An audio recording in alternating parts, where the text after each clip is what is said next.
I'm really not set up. Whoops, man. Hey, hi. We're about to begin, and I just want to let you know that, kind of general rules here. If you see something that's a little bit, bad quality / we crash every once in a while, don't worry about it, because we're about to start. Goodbye. Please donate. $25 is a FNAF jump scare. Hee hee. That's me!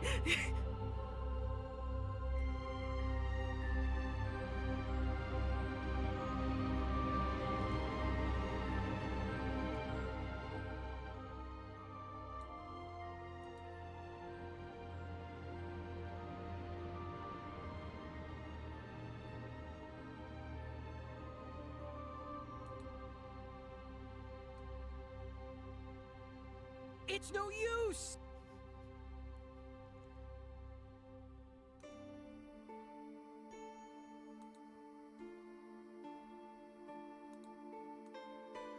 So it turns out I had more time than I thought. Anyway, so I hope you guys really like the show. We all put a lot of effort into it. We all have so many exciting things planned. But also, yes, we are raising money for the Congo to help the children in need over there. And also, if you donate $25 or more, there's a FNAF jump scare to scare the shit out of me, Romeo. It's me, Romeo. I hope you guys are excited. I am too. Whee!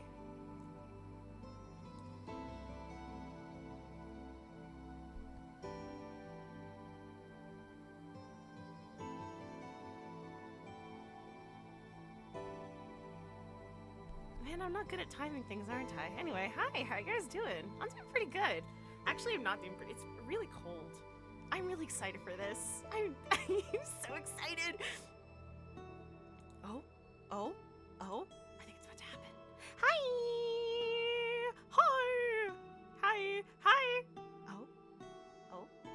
Oh. Can it be? Is it happening? Oh. Is it? It is.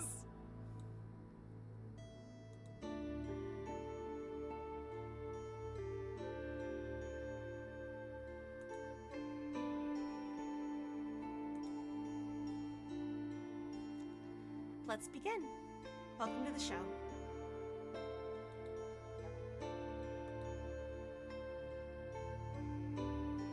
Two households, both alike in dignity, in fair Verona, where we lay our seat, from ancient grudge break to new mutiny, where civil blood makes civil hands unclean. From forth the fatal loins of these two foes, a pair of star-crossed lovers take their life. Whole misadventures, piteous overthrows, do with their death bury their parents' strife. The fearful passage of their death-marked love, and the countenance of their parents' rage, which but their children's end naught could remove, is now the 2 hours' traffic of our stage, the which if you with patient ears attend, what here shall miss, our toil shall strive to mend. Scene 1.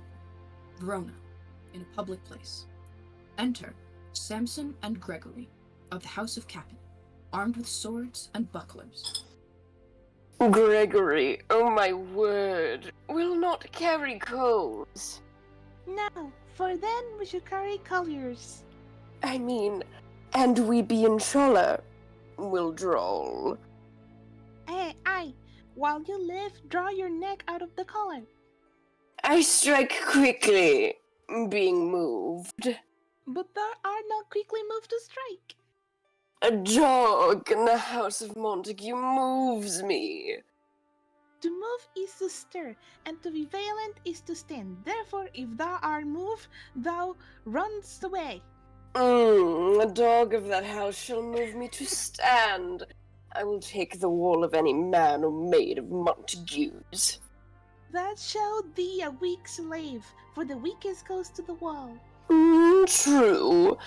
And therefore women being the weaker vessels are ever thrust to the wall. And therefore I will push Montague's men from the wall and thrust his maids into the wall. Jesus Christ. The quarrel is between our masters and us, their men. 'Tis all one. I will show myself a tyrant. When I have fought with the men, I will be cruel with the maids and cut off their heads. Their heads of the mates? Aye, the heads of the maids, or the maiden heads. Take it in what sense thou wilt. They must take it in sense that feel it.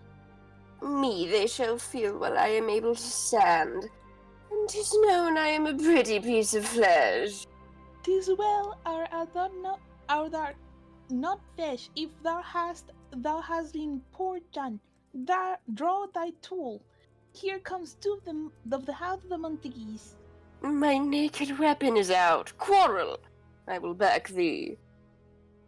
Now, turn thy back and run. Fear me not. Now, marry, I fear thee. Let us take the laws of our sides. Let them begin. I will frown as I pass by, and let them take it as they list. Nay, as they dare, I will bite my thumb at them, which is a disgrace to them, if they bear it. Enter Abraham and Balthazar. Do you bite your thumb at us, sir? I do bite my thumb, sir. Do you bite your thumb at us, sir? Is the law of our side, if I say aye? Now, No, sir, I do not bite my thumb at you, sir. But I bite my thumb, sir. do you quarrel, sir? Quarreling, sir. No, sir. If you do, sir, I am for you. I serve as a good man, as you. No better. Well, sir. Say better. Here comes one of my master's kinsmen. Yes, better, sir. You lie. Draw, if you be men. Gregory, remember thy swashing blow. They fight. Enter Benvolio. What, fools? Put up your swords. You know not what you do. Beats down their swords. Enter Tybalt. What art thou drawn among these heartless hinds? Turn thee, Benvolio, look upon thy death. I do but keep the peace. Put up thy sword, or manage to part these men with me. What, drawn in talk of peace? I hate the word, as I hate hell, all Montagues and thee. Have at thee, coward! They fight. Enter both of several houses who join the fray. Then enter citizens with clubs. Strike! Beat them down with the Capulets! Down with the Montagues! Enter Capulet in his gown and Lady Capulet. What noise is this? Give me my long sword, ho! Who are you calling? Ugh, a crutch. A crutch. Why call you for a sword? My sword, I say! Old Montague is come, and flourishes his blade in spite of me! Enter Montague and Lady Montague. Thou villain Capulet, hold me not. Let me go. Thou shalt not disturb foot to seek a foe. Enter the prince with attendants. Rebellious subjects, enemies to peace, profaners of this neighbor-stained steel, will they not hear? What ho, you men, you beasts, that quench the fire of your pernicious rage, with purple fountains issuing from your veins, on pain of torture from those bloody hands. Throw your mistempered weapons to the ground, and hear the sentence of your moved prince. 3 civil brawls, bred of an airy word, by thee, old Capulet, and Montague, have thrice disturbed the quiet of our streets, and made Verona's ancient citizens, cast by their grave beseeming ornaments, to wield old partisans in hands as old. Cankered with peace, to part your cankered hate. If you ever disturb our streets again, your lives shall pay for the forfeit of peace. For this time, all the rest depart. You, Capulet, shall go along with me. And, Montague, come you this afternoon to know our further pleasure in this case, to Old Freetown, our common judgment place. Once more, on pain of death, all men depart. Exeunt all but Montague, Lady Montague, and Benvolio. Set this ancient quarrel new approach. Speak, nephew. Were you by when it began? Here were the servants of your adversary, and yours, close fighting ere I did approach. I drew to part them, and the instant came the fiery Tybalt with his sword prepared, which, as he breathed defiance to my ears, he swung about, and his head and cut the winds, who nothing hurt, withal hissed him in scorn. While we were interchanging thrusts and blows, came more and more, and fought on part and part, until the prince came, and parted either part. Oh, where's Romeo? Saw you him today? Very glad I am that he was not at this fray. Madame, an hour before the worship's sun peered forth the gold window of the east, a troubled mind drave me to walk abroad, where underneath the grove of sycamore that westward lureth from the city side. So early walking did I see your son. Towards him I made, but he was ware of me, and sold me into the covert of the wood. I, measuring his affections by my own, that are most bruised when they are most alone, perused my humor, not perusing his, and gladly shunned who gladly fled from me. Many a morning hath he there been seen, with tears arguments in the fresh morning dew, adding to clouds, more clouds, this deep sighs, but all so soon as the all cheering sun should in the furthest east began to draw shady curtains from Aurora's bed, away from the light steals home my heavy son in private in his chamber pens himself, shuts up his windows, locks far daylight out, and makes himself an artificial night, black and portentous must this humor prove, unless good counsel may cause the remove. My noble uncle, did you know the cause? I neither know it, nor can learn of him. Have you importuned him by any means? Both by myself and many other friends, but he, his own affection's counselor, is to himself. I will not say how true, but to himself so secret and so close, so far from sound and discovery, as is the bud bit with an envious worm, ere he can spread his sweet leaves to the air, or dedicate his beauty to the sun. Could we but learn from whence his sorrows grow, we would as willingly give cure as know. Enter Romeo. See, where he comes. So, please you, step aside. I know his grievance, or be much denied. I would thou wert so happy by thy stay, to hear true served. Come, madam, let's away. Exeunt Montague and Lady Montague. Good morrow, cousin. Is the day so young? But new struck 9. Ay me, sad hours seem long. Was that my father that went hence so fast? It was. What sadness lengthens Romeo's hours? Not having that, which, having, makes them short. In love? Out. Of love? Out of her favor, where I am in love. Alas, that love so gentle in his view should be so tyrannous and rough in proof. Alas, that love whose view is muffled still, should without eye see pathways to his will. Where shall we dine? Oh me, what fray was here? Yet tell me not! Sorry the demons, for I have heard it all. Yeah, it's like that's fine. Here's much to do with hate, but more with love. Why then, oh brawling love, oh loving hate, oh anything of nothing first create, oh heavy lightness, serious vanity, is shape in chaos and well-seeming forms, feather of lead, bright smoke, cold fire, sick health, still waking sleep, that is not what it is. This love feel I, that feel no love in this. Dost thou not laugh? No, cuz. I rather weep. Good heart. At what? At thy good heart's oppression. Why, such is love's transgression. Griefs of mine own lie heavy in my breast, which thou wilt propagate, to have it pressed with more of thine. This love that thou hast shown doth add more grief to too much of mine own. Love is a smoke raised from the fume of sighs, being purged, a fire sparkling in lovers' eyes, being vexed to see nourished with the lover's tears. What is it else? A madness most discreet, a choking gall, and a preserving sweet. Oh, farewell, my cuz. Soft, I will go along, and if you leave me so, you do me wrong. Tut. I've lost myself. I am not here. This is not Romeo. He's some otherwhere. Tell me in sadness, who is it that you love? What shall I groan and tell thee? Groan? Why, no, but sadly, I guess. Tell me who. But a sick man in sadness make his will. Ah, word ill urged to one that is so ill. It's no sadness, cousin, I do love a woman. I aimed so near when I suppose you'd loved. Oh, right, good markman, and she's fair, I love.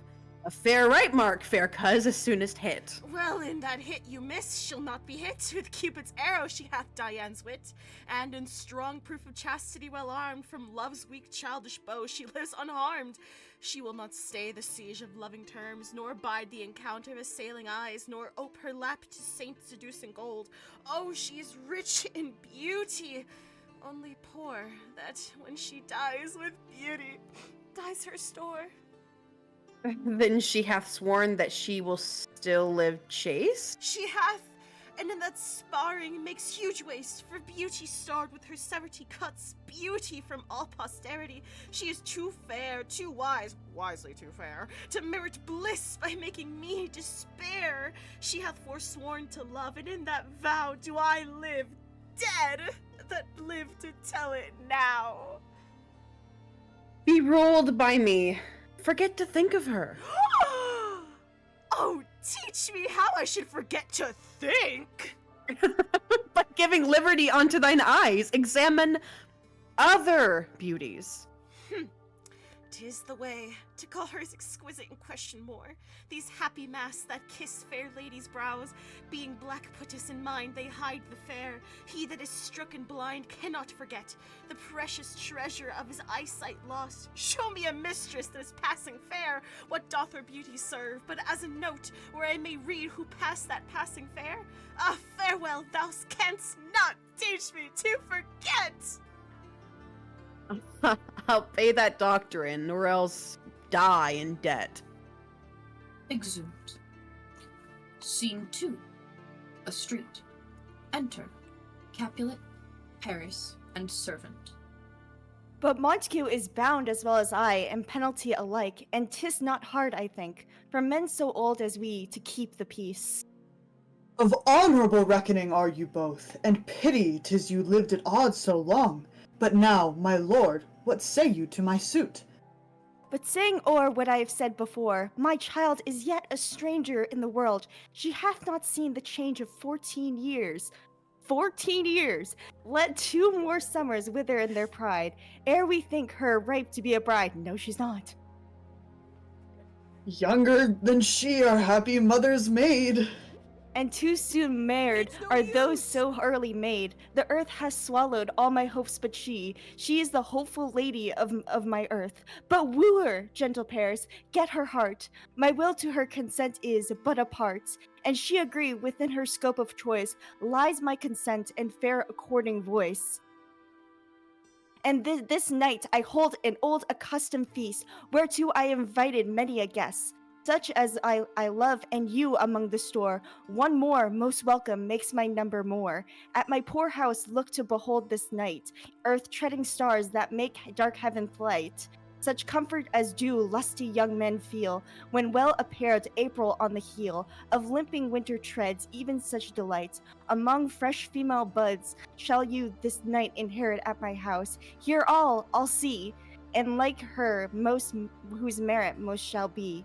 Which on more view of mine, many mine, being one may stand in number, though in reckoning none. Come, go with me. To a servant, giving a paper. Go, sirrah, trudge about through fair Verona, find those people who whose names are written here, and to them say, my house, and welcome on their pleasure stay. Exhumed, Capulet, and Paris. Find them out whose names are written here. It is written that the shoemaker should meddle with his yard, the tailor with his last, the fisher with his pencil, and the painter with his nets. But I am sent to find those persons whose names are here writ, and I can never find what names the writing person have writ. I must to the learned, in good time. Enter Benvolio and Romeo. What, man? One fire burns out another's burning, one pain is lessened by another's anguish, turn giddy, and be hope by backward turning. One desperate grief cures with another's languish. Take thou some new infection to thine eye, and the rank poison of the old will die. Did you hear that? Your plantain leaf is excellent for that. For what, I pray thee? For your broken shin. Why, Romeo, art thou mad? Not mad, but bound more than a madman is. Shut up in prison, kept without my food, whipped and tormented, and God and good fellow. God guiden Godden? I pray, sir, can you read? I, mine own fortune and my misery. Perhaps you've learned it without book, but I pray, can you fucking read? I can fucking read if I know the letters and the language. Ye say honestly, rest you merry. Stay, fellow, I can read. Let me get my glasses on. Signior Martino and his wife and daughters, County and Selm and his beauteous sisters, the lady widow of Vitruvio. Vitruvio. Thank you. Signor Placenta and his lovely... Placentio. That's important. It has Placentio. Is it? Okay, Placentio. Yeah, and his lovely nieces, Mercutio and his brother Valentine, mine uncle Capulet and his wife and daughters, my fair niece Rose... Did I say Rambo? Ricardio, Livia, yeah. Signor Valentino, and his cousin Tybalt, Lucio, and lively Helena. I read it! A fair assembly! Whither should they come? Looks like at least one of the three of us can read. From up. Whither? To supper, to our house. Whose house? My master's. Oh, indeed. I should have asked you that before. Now I'll tell you without asking. My master is the great rich Capulet, and if you be not of the house of Montagues, I pray, come and crush a cup of wine. Rest you merry. Exit. At this same ancient feast of Capulets, ups the fair... What was her name again? Raymond? Rosetta Stone? Yeah. Rosetta Stone, whom thou so lovest, with all the admired beauties of Verona, go thither, and with unattended and taint whatever, I compare her face with some that I shall show. Wow, I'm really doing good at this. And I will make thee think thy swan a crow. So basically, I can help you. Huh. When the devout religion of mine eye maintains such falsehood, then turn tears to fires, and these who often drowned could never die. Transparent heretics be burnt for liars! One fairer than my love, the all-seeing sun ne'er saw her match since first the world begun. Tut, you saw her fair, none else being by herself poised with herself in either eye. But in that crystal scales let there be weighed your lady's love against some other maid that I will show you, shining at this feast, and she shall scant show well that now shows best. I'll go along. No such sight to be shown, but to rejoice in splendor of mine own. Exeunt. Scene 3. A room in Capulet's house. Enter Lady Capulet and nurse. Nice. Where's my daughter? Call her forth to me. Nice. Now, by my maidenhead at 12-year-old, I bade her come. What wham? What ladybird? God forbid! Where's this girl? What, Juliet? Enter Juliet. How now, brown cow? Who calls? Your mother. Madam, I am here. What is your will? This is the matter. Nice, give leave a while. We must talk in secret. Nurse, come back again. I have remembered me. Thou's hear our counsel. Thou know'st my daughters of a pretty age. I can tell her age upon an hour. She's not but 14. I weigh 14 of my teeth, and yet to my teeth be it spoken, I have but 4. She is not 14. How long is it till Wama's tide? A fortnight and odd days. Even all odd and all days of the year, come Wama's Eve at night she shall be 14. Susan and she, God rest all Christian souls, were of an age, well, Susan is with God. She was too good for me, but as I said, on Wama's Eve at night shall she be 14, that she marry. I remember it well. 'Tis since the earthquake now 11 years, and she was weaned. I never shall forget it. Of all the days of the year, upon that day, for I had then laid wormwood to my dug, sitting in the sun under the dove house wall. My ward and you were then at Mantua. Nay, do I bear a blame? But as I said, when it did taste the wormwood on the nipple of my dug, it felt bitter. Pretty fool, to see it tetchy and fall out with the dug. Save quoth the dove house, was no need I twirl to bid me twudge. And since that time it is 11 years. For then she could stand alone, nay, by the wood. She could have won and waddled all about, for even the day before she broke her bow. And then my husband, God be with his soul, was a merry man, took up the child. Yea, quoth he, dost thou fall upon thy face? Thou wilt walk backward when thou hast more wit. Will not duel? No.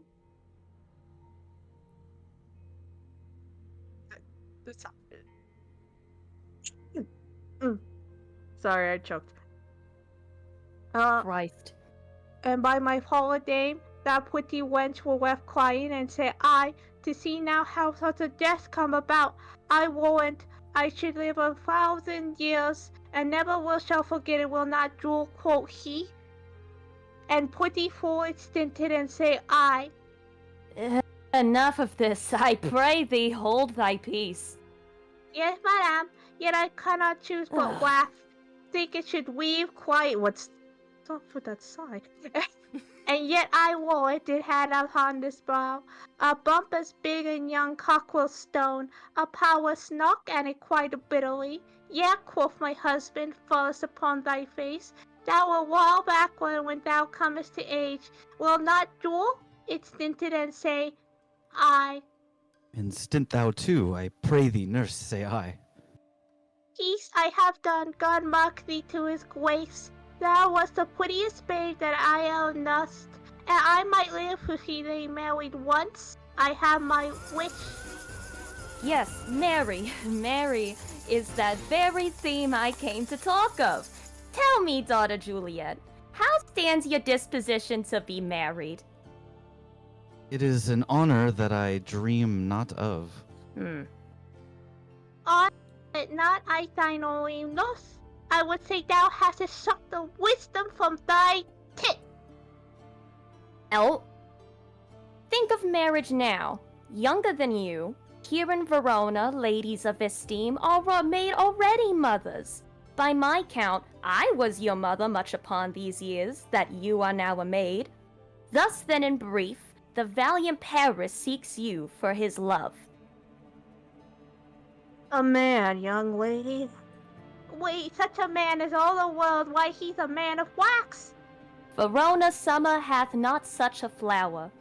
Nay, he's a flower. In faith, a very flower. Say you, can you love the gentleman? This night you shall behold him at our feast. Read o'er the volume of young Paris's face, and find delight writ there with beauty's pen. Examine every married lineament, and see how one another lends content. And what obscured in this fair volume lies, find written in the margent of his eyes.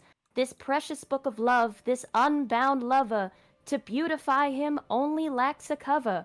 The fish lives in the sea, and 'tis much pride, for fair without the fair within to hide. That book in many's eyes doth share the glory, that in gold clasps locks the golden story. So shall you share all that he doth possess, by having him making yourself no less. Nay, big. The woman grow by the man. Speak briefly. Can you like of Paris's love?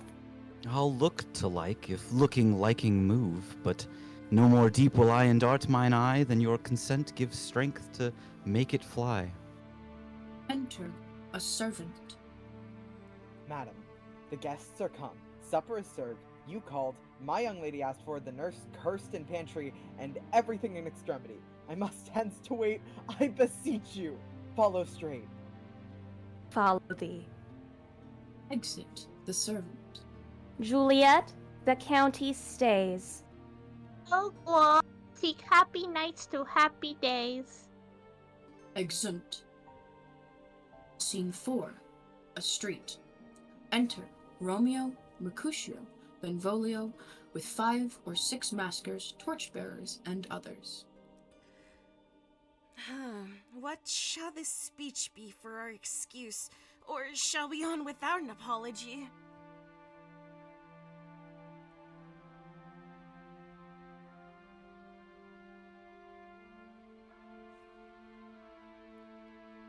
Benvolio? Oh my god. The date is out of such prolixity. We'll have no Cupid hoodwinked with a scarf, bearing a Tartar's painted bow of lath, scaring the ladies like a crow keeper, nor no without book prologue, faintly spoke after the prompter for our entrance. But let them measure us by what they will. We'll measure them for a measure and be gone. Give me a torch. I am not for this ambling. Being but heavy, I will bear the light. Nay, gentle Romeo, we must have you dance. Not I, believe me. You have dancing shoes with nimble soles. I have a soul of lead. So stakes me to the ground. I cannot move. You are a lover. Borrow Cupid's wings and soar with them above a common bound. I am too sore and pierced with his shaft to soar with light feathers and so bound. I cannot bound a pitch above dull woe. Under love's heavy burden do I sink. And to sink in it, should you burden love. Too great oppression for a tender thing. Is love a tender thing? It is too rough, too rude, too boisterous. It pricks like thorn. If love be rough with you, be rough with love. Prick love for pricking, and you beat love down. Give me a case to put my visage in, a visor for a visor. What care I what curious eye doth quote deformities? Here are the beetle's brows shall blush for me. Come, knock and enter, and no sooner in, but every man betake him to his legs. A torch for me, let wantons light of heart tickle the senseless rushes with their heels, for I am proverbed with a grandsire phrase. I'll be a candle holder, and look on, the game was ne'er so fair, and I am done. Done's the mouse, the constable's own word. If thou art done, we'll draw thee from the mire of this Sir Reverence love, wherein thou stick'st up to the ears. Come, we burn daylight, ho. Oh, don't call me that. Nay, that's not so. I mean, sir, in delay, we waste our lights in vain, like lamps by day. Take our good meaning, for our judgment sits 5 times in that air once in our 5 wits. And we mean well in going to this mask, but 'tis no wit to go. Why, may one ask? I dreamed a dream tonight. And so did I. Well, what was yours? That dreamers often lie. In bed asleep while they do dream things true. Oh, then I see Queen Mab hath been with you. She is the fairy's midwife, and she comes in shape no bigger than an agate stone, on the forefinger of an alderman, drawn with a team of little atomies, athwart men's noses as they lie asleep. Her wagon spokes made of long spider legs, the cover of the wings of grasshoppers, the traces of the smallest spider's web, the collars of moonshine's watery beams, her whip of cricket's bone, the lash of film, her wagoner, a small gray-coated gnat, not so big as a round little worm pricked from the lazy finger of a maid. Her chariot is an empty hazelnut made by the joiner, squirrel, or old grub, time out of minds the fairies' coachmakers. And, in this state, she gallops night by night, through lovers' brains, and then they dream of love, or courtiers' knees that dream of courtesies straight, or lawyers' fingers who straight dream on fees, or ladies' lips who straight on kisses dream, which oft the angry Mab with blisters plagues, because their breaths with sweet meats tainted are.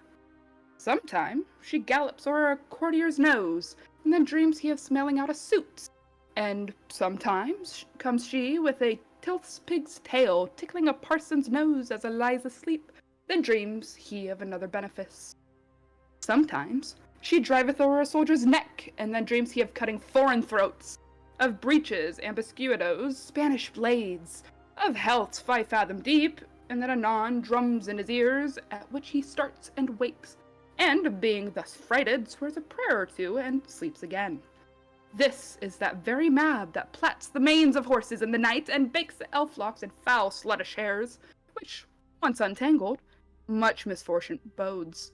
This is the hag, when maids lie on their backs, that presses them and learns them first to bear, making them women of good carriage. This is she. Jesus Christ, peace, peace, Mercutio, peace. Thou talk'st of nothing. True, I talk of dreams, which are the children of an idle brain, begot of nothing but vain fantasy, which is as thin of substance as the air and more inconsistent than the wind who woes. Even now the frozen bosom of the north, and, being angered, puffs away from thence, turning his face to the dew-dropping south. This wind you talk of blows us from ourselves. Supper is done, and we shall come too late. Are you okay, Benvolio? Yeah, I'm good. Okay, well, I fear too Never early. better. For my mind misgives. Some consequent yet hanging in the stars shall bitterly begin his fearful date. With this night's revels and expire the term of a despised life closed in my breast by some vile forfeit of untimely death, but he that hath the steerage of my course, direct my sail on, lusty gentlemen! Right, drums! What did you just meow? Exeunt. Scene 5. A hall in Capulet's house. Musicians waiting. Enter serving men with napkins. Where's Botpan? That he helps not to take away? He shifts a trencher? He shapes, scrapes a trencher. Aye, when good manners shall lie all in 1 or 2 men's hands, and they unwashed too, 'tis a foul thing. Again with the joint stools, remove the court cupboard, look to the plate. Good thou, save me a piece of marchpane, and, as thouest loves me, let the porter let in Susan Grindstone, and Nell, and Antony, and Botpan. Aye, boy. Ready? You are looked for, called for, and asked for, and sought for in the great chamber. We cannot be here and there too. Cheerly, boys, be brisk a while, and the longer liver take all. Enter Capulet with Juliet and others of his house, meeting the guests and masters. Welcome, gentlemen, ladies that have their toes unplagued with corns will have a bout with you. Aha, my mistresses, which all of you all will not deny to dance. She that makes dainty, she, I'll swear, hath corns. Am I come near ye now? Welcome, gentlemen. I have seen the day that I have worn a visor and could tell a whispering tale in a fair lady's ear, such as would please. 'Tis gone, 'tis gone, 'tis gone. You are welcome, gentlemen. Come, musicians, play. A hall, give room, and foot it, girls. Music plays, and they dance. More light, you knaves, and turn the tables up, and quench the fire. The room is grown too hot. Ah, sirrah, this unlooked for sport comes well. Nay, sit, good cousin Capulet, for you and I are past our dancing days. How long it's now since last yourself and I were in a mask? By lady, 30 years. Jennifer Coolidge? Yeah. What man? 'Tis not so much. 'Tis not so much to since the nuptials of Luencio come Pentecost as quickly as it will, some 25 years, and then we mast. 'Tis more. 'Tis more. His son is elder, sir. His son is 30. Will you tell me that? His son was but a war 2 years ago. To a serving man. What lady is that, which doth enrich the hand of yonder knight? I know not, sir. Oh, she doth teach the torches to burn bright. It seems she hangs upon the cheek of night like a rich jewel in an Ethiop's ear. Beauty too rich for use, for earth too dear. Oh, so shows a snowy dove trooping with crows, as yonder lady her fellow shows. The measure done, I'll watch her place of stand, and, touching hers, make blessed my rude hand. Did my heart love till now? Forswear its sight, for I never saw true beauty till this night. By this voice should be a Montague. Fetch me my rapier, boy, who dares the slave come hither covered with an antic face, to fleer in scorn at our solemnity. Now by the stock and order of my kin to strike him dead, I hold not a sin. Why, how now, Kingsman? Wherefore storm you so? Uncle, this is a Montague, our foe, a bitch that is hither, come in spite to scorn our solemnity this night. Bitch Romeo, is it? 'Tis he, that bitch Romeo. Content thee, gentle cuz. Let him alone. He bears him like a portly gentleman, and to say truth, Verona brags of him to be a virtuous and well-gathered bitch. I would not for the wealth of all the town. Here in my house do not do him disparagement. Therefore be patient, take no note of him. It is my will, the which if thou respect, show a fair presence and put off these frowns, an ill-beseeming semblance for a feast. It fits when such a bitch is present. I will not fucking endure him. He shall be endured. What good man boy. I say he shall. Go to. Am I the master here or are you? Go to. You'll not endure him. God shall mend my soul. You'll make a mutiny among my guests. You will set a cock-a-hoop. You'll be the man. Why, uncle, 'tis a fucking shame. Go to. You are a saucy boy. It is so indeed. This trick may chance to scathe you. I know what. You must contrary me. Marry, 'tis time. Well said, my heart. You are a pringcox. Go, be quiet, or more light. For shame, I'll make you quiet. What charily, my hearts. Patience perforce with willful choler meeting makes my flesh tremble in the different greeting. I will withdraw, but this intrusion shall now seemingly sweet, convert to bitter fucking gall. Exit Tybalt. Romeo to Juliet.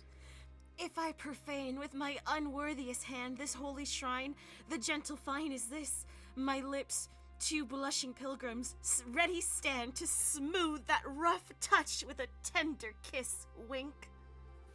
Good pilgrim, you do wrong your hand too much, which mannerly devotion shows in this. For saints have hands that pilgrim hands do touch, and palm to palm is holy palmer's kiss. Have not saints' lips and holy palmers too? Aye, bitch, lips that they must use in prayer. Then, dear saint, let lips do what hands do. They pray, grant thou, lest faith turn to despair. Saints do not move, though grant for prayer's sake. Then move not, while my prayers' effects I take. Thus from my lips, by yours, my sin is purged. Then have my lips the sin that they have took. Sin from thy lips? Oh, trespass sweetly urged, give me my sin again. You kiss by the book. Ma'am, your mother craves a war with you. Oh, what is her mother?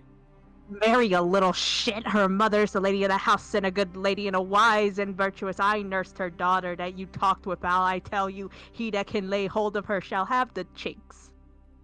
Is she a Capulet? Oh, dear Count, my life is my foe's debt. Oh, hey, be gone. The sport is at the best. So I fear the more is my unrest.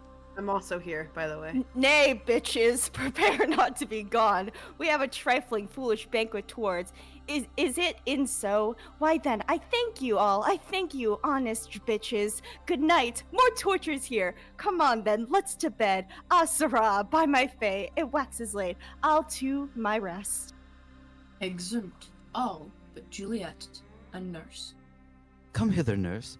What is yon gentleman? The sudden heir of old Tiberio. What's he that now is going out of door? Mary think that I think be young Percusio. What's he that follows there that would not dance? I know not. Go, ask his name. Oh, if he be married, my grave is like to be my wedding bed. His name is Romeo and a Montague. You know, the only son of your great enemy? Only love sprung from my only hate. Too early seen unknown and known too late. Prodigious birth of love it is to me that I must love a loathed enemy. What's this? What's this? A rhyme. I learned even now of one I danced withal. One calls within, Juliet! And then, you could do so much better. Come, what's away? The strangers are all gone. Exeunt. Act 2. Prologue. Enter Chorus. Now old desire doth in his deathbed lie, and young affection gapes to be his heir. That fair for which love groaned for and would die for, with tender Juliet matched, is now not fair. Now Romeo is beloved and loves again, alike bewitched by the charm of looks. But his foe supposed he must complain, and she steals love's sweet bait from fearful hooks. Being held a foe, he may not have access to breathe such vows as lover used to swear. And she, as much in love, her means much less to meet her new beloved anywhere. But passion lends them power, time means to meet tempering extremities with extreme sweet. Scene 1. A lane by the wall of Capulet's orchard. Enter Romeo. Can I go forward when my heart is here? Turn back, dull earth, and find thy center out. Climbs the wall and leaps down within it. Yup. Enter Benvolio and Mercutio.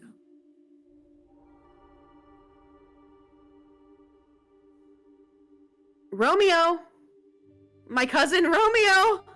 He is wise, and on my lie hath stolen him home to bed. He ran this way and leapt this orchard wall. Call, good Mercutio. Nay, I'll conjure too. Romeo, humors, madman, passion, lover, appear thou in the likeness of a sigh. Speak but one rhyme, and I am satisfied. Cry but me. Pronounce but love and dove. Speak to my gossip Venus one fair word, one nickname for her purblind son and heir young Adam.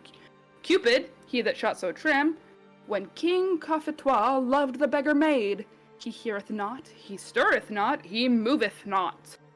The ape is dead, and I must conjure him. Okay. I conjure thee by Rosa.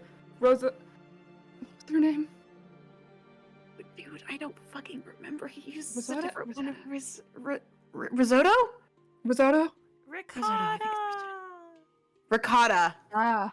I conjure thee by Ricotta's bright eyes, by her high forehead and her scarlet lip, by her fine foot, straight leg, and quivering thigh, and the demosness that there adjacent lie, that in thy likeness thou appear to us. And if he hear thee, thou wilt anger him. This cannot anger him. 'Twould anger him to raise a spirit in his mistress's circle of some strange nature, letting it there stand till she had laid it and conjured it down. That were some spite. My invocation is fair and honest, and in his mistress's name I conjure only but to raise up him. He hath hid himself among these trees to be consorted with the humorous night. Blind is his love, and best benefits the dark. If love be blind, love cannot hit the mark. Now will he sit under a medlar tree, and wish his mistress were that kind of fruit as maids call medlars when they laugh alone. Romeo, that she were an open cedra, though a proppen pear. Romeo, good night, out to my truckle bed. This field bed is too cold for me to sleep. Come, shall we go? It's no use! We? We? Go then, for 'tis in vain to seek him here that means not to be found. Let's go! Exhumed. Scene 2. Capulet's Orchard. Enter Romeo. I feel like something gay just happened, but that's not my business. He jests at scars that never felt a wound. Juliet appears above at a window. But soft! What light through yonder window breaks! It is the east, and Juliet is the sun. Arise, fair sun, and kill the envious moon, who is already sick and pale with grief, that thou, her maid, art far more fair than she. Be not her maid, since she is envious. Her vestal livery is but sick and green, and none but fools do wear it. Cast it off. It is my lady, oh, it is my love. Oh, that she knew she were. She speaks, yet she says nothing. What of that? Her eye discourses, I will answer it. I'm too bold. 'Tis not to me she speaks, to the fairest stars in all the heaven, having some business, do entreat her eyes to twinkle in their spheres so they return. What if her eyes were there? They in her head, the brightness of her cheek would shame those stars, as daylight doth a lamp, her eyes in heaven would through the airy region stream so bright that birds would sing and think it were not night. Oh, see how she leans her cheek upon her hand. Oh, that I were a glove upon that hand, that I might touch that cheek. Sigh.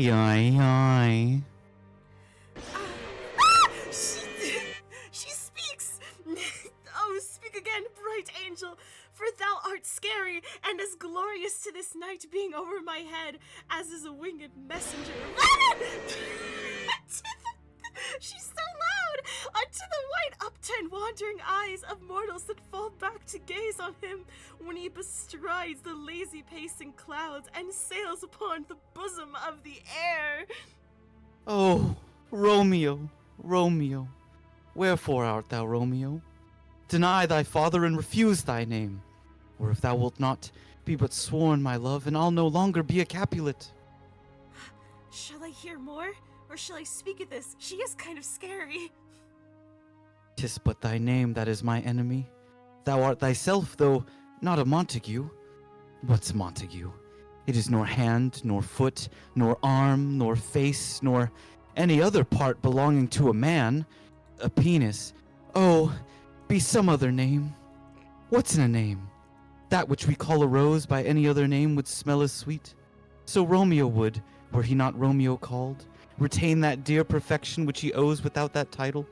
Romeo, doff thy name, and for that name which is no part of thee, take all myself. I take thee at thy word. Hi, call me but love, and I'll be new baptized. Henceforth I will never be Romeo. What man art thou that has bescreened at night, so stumblest upon my counsel? Hi, I'm Romeo. Hi, by a name. I know not how to tell thee who I am, Romeo. My name, dear saint, is hateful to myself, because it is an enemy to thee. Had I it written, I would tear the word. My ears have not yet drunk 100 words of that tongue's utterance, yet I know the sound. Art thou not Romeo? And a Montague? Neither, fair saint, if either thee dislike. How camest thou hither? Tell me, and wherefore? The orchard walls are high and hard to climb, and the place death, considering who thou art, if any of my kinsmen find thee here. Yeah, I broke in, but with love's light Oh. wings did I ever perch these walls, for stony limits cannot hold love out, and what love can do that dares love attempt, therefore thy kinsmen are no let to me. If they do see thee, they will murder thee. Ha! Alack, there lies more peril in thine eye than 20! You did it again, that was awesome! Than 20 of their swords. Look thou but sweet, and I am proof against their enmity. I would not for the world they saw thee here. I have night's cloak to hide me from their sight, and but thou love let them find me here. My life were better ended by their hate than death prorogued, wanting of thy love. By whose direction foundst thou out this place? Pure loves and vibes, who first did prompt me to inquire. He lent me counsel, and I lent him eyes. I'm no pilot, yet I wert thou as far as that vast shore washed with the farthest sea. I would adventure for such merchandise. Thou know'st the mask of night is on my face, else would a maiden blush but paint my cheek. For that which thou hast heard me speak tonight, fain would I dwell on form. Fain deny what I have spoke, but farewell, compliment. Dost thou love me? I know thou wilt say aye, and I will take thy word, yet if thou swearst, thou mayst prove false. At lovers' perjuries then say, Jove laughs. O gentle Romeo, if thou dost love, pronounce it faithfully. Or, if thou thinkst I am too quickly won, I'll frown, and be perverse, and say thee nay, so thou wilt woo, but else not for the world. In truth, fair Montague, I am too fond, and therefore thou mayst think my behavior light, but trust me, bitch, I'll prove more true than those that have more cunning to be strange. I should have been more strange, I must confess, but that thou overheardst ere I was ware, my true love's passion. Therefore, pardon me, and not impute this yielding to light love, which the dark night hath so discovered. Why does everyone keep calling me a bitch? Lady, by yonder blessed moon, I swear that tips with silver all these fruit treetops. Swear not by the moon, Okay. the inconstant moon, that monthly changes in her circled orb, lest that thy love prove likewise variable. What shall I swear by? What? Swear no! Or, if thou wilt, swear by thy gracious self, which is the god of my idolatry, and I'll believe thee. If my heart's dear love. Do not swear. Although I joy in thee, I have no joy of this contract tonight. You know what? It is too rash, too unadvised, too sudden, too like the lightning which doth cease to be, ere one can say, it lightens. The sweet good night, this bud of love by summer's ripening breath may prove a beauteous flower when next we meet. Good night, as sweet repose and rest come to thy heart as that within my breast. Oh, wilt thou leave me so unsatisfied? What satisfaction canst thou have tonight? The exchange of thy love's faithful vow for mine. I gave thee mine before thou didst request it, and yet I wouldn't give it again. Oh, wouldst thou withdraw it? For what purpose, love? But to be frank and give it thee again, and yet I wish but for the thing I have. My bounty is as boundless as the sea. My love is deep. The more I give to thee, the more I have, for both are infinite. The nurse calls from within. Juliet. Oh, I hear some noise within. Dear love, adieu. Anon, good nurse. The sweet Montague, be true. Stay but a little, I will come again. Exit above. Yes! Oh, blessed night! I'm afeard, being a knight, all this but a dream too flattering sweet to be substantial. Re-enter Juliet from above. 3 words, dear Romeo, and good night indeed. If that thy bent of love be honorable, thy purpose marriage, send me word tomorrow, by one that I'll procure to come to thee, where and what time thou wilt perform the rite, and all my fortunes at thy foot I'll lay, and follow thee, my lord, throughout the world. From within. Oh, madame. I come anon, but if thou mean'st not well, I do beseech thee. by and by, I come. What was that? Don't worry about it. To cease thy suit and leave me to my grief. Tomorrow will I send. So thrive, my soul. Yeah. All right. 1,000 times. Good night. Exit. Above. 1,000 times the worst to want thy light. Love goes toward love as schoolboys from their books, but love from love toward school with heavy looks. Retiring. Re-enter Juliet from above. Hist! Romeo! Hist! Hi. Oh, for a falconer's voice to lure this tasseled gentle back again. Bondage is hoarse and may not speak aloud. Else would I tear the cave where echo lies and make her airy tongue more hoarse than mine with repetition of my Romeo's name. I'm back again. It is my soul that calls upon my name. How silver sweet sounded lover's tongue by night, like softest music to attending ears. Oh. My dear. At what o'clock tomorrow shall I send to thee? Oh, that's a good question. At the hour of 9, sound good? Okay, I'll pencil you in. I will not fail. 'Tis 20 years till then. I have forgot why I did call thee back. Let me stand here till thou remember it. I'll do poses. Okay. Okay, let me think. Check this out. Oh, I shall forget to have thee still stand there remembering how I love thy company. And I'll still stay to have thee still forgetting any other home but this. 'Tis almost morning. I would have thee gone, and yet no further than a wanton's bird, who lets it hop a little from her hand like a poor prisoner in his twisted gyves, and with a silk thread plucks it back again, so loving jealous of his liberty. I would I were thy bird. Sweet. So would I. Yet I should kill thee with much cherishing. Good night. Good night. Parting is such sweet sorrow that I shall say good night till it be morrow, which I think it is. Exit. Above. Oh, sleep dwell upon thine eyes, peace in thy breast. Would I were sleep and peace so sweet to rest. Hence will I to my ghostly father sell. He's not dead, I don't know why I said that. His help to crave, and my dear hap to tell.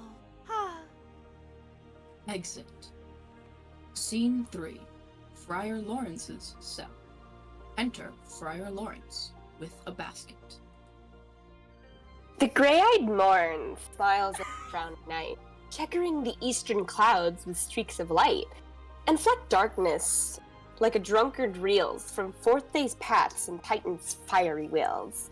Now, ere the sun advances burning eye, the day to cheer night's dank dew to dry, I must fill up this osier cage of ours with baleful weeds and precious juiced flowers. The earth that's nature's mother is her tomb. What is her burying grave that is her womb? And from her womb children of divers kind were sucking on her natural bosom find.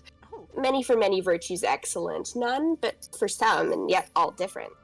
How mickle is the power grace that lies in plant stones and their true qualities. For not so vile that on earth doth live, but to the earth some special good doth give. Nor aught so good but strained from that fair use, revolts from true birth, and stumbling on abuse. Virtue itself turns vice, being misapplied, and vice sometimes by action, dignified.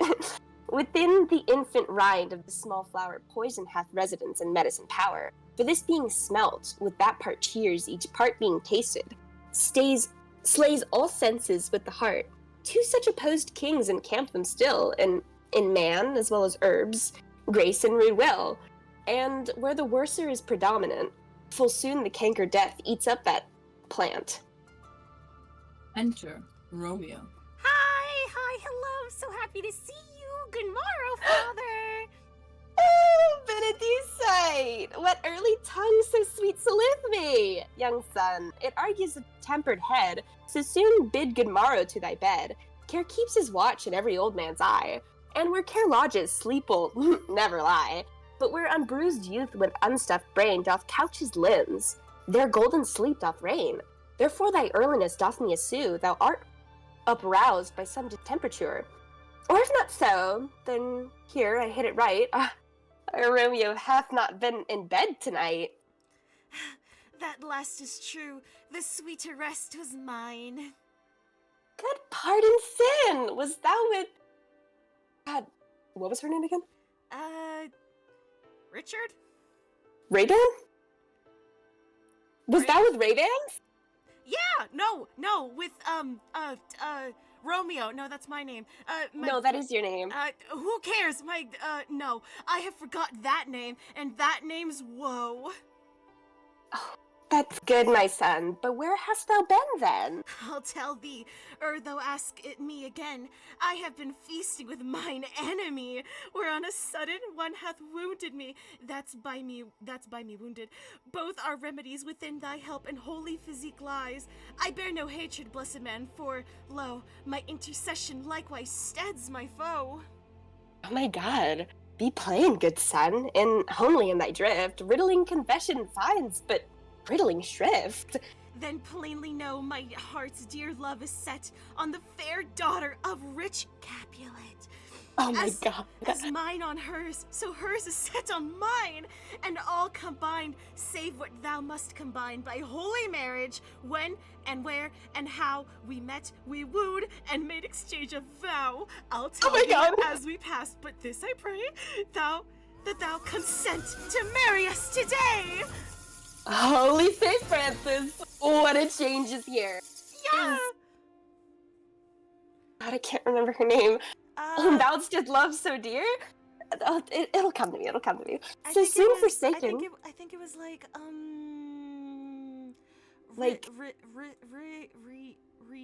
Richarlison, something like that. Maybe. I think you might be right. Yay! Is Richarlison, whom thou didst love so dear, so soon forsaken? Young men's love then lies, not truly in their hearts, but in their eyes. Jesu, Maria, what a deal of brine hath washed thy sallow cheeks for... Richarlison? Radish? I'm gonna go with radish. For radish? How much salt water thrown away in waste to season love that of it did not taste? The sun not yet thy sighs from heaven clears, thy old groans ring yet in my ancient ears.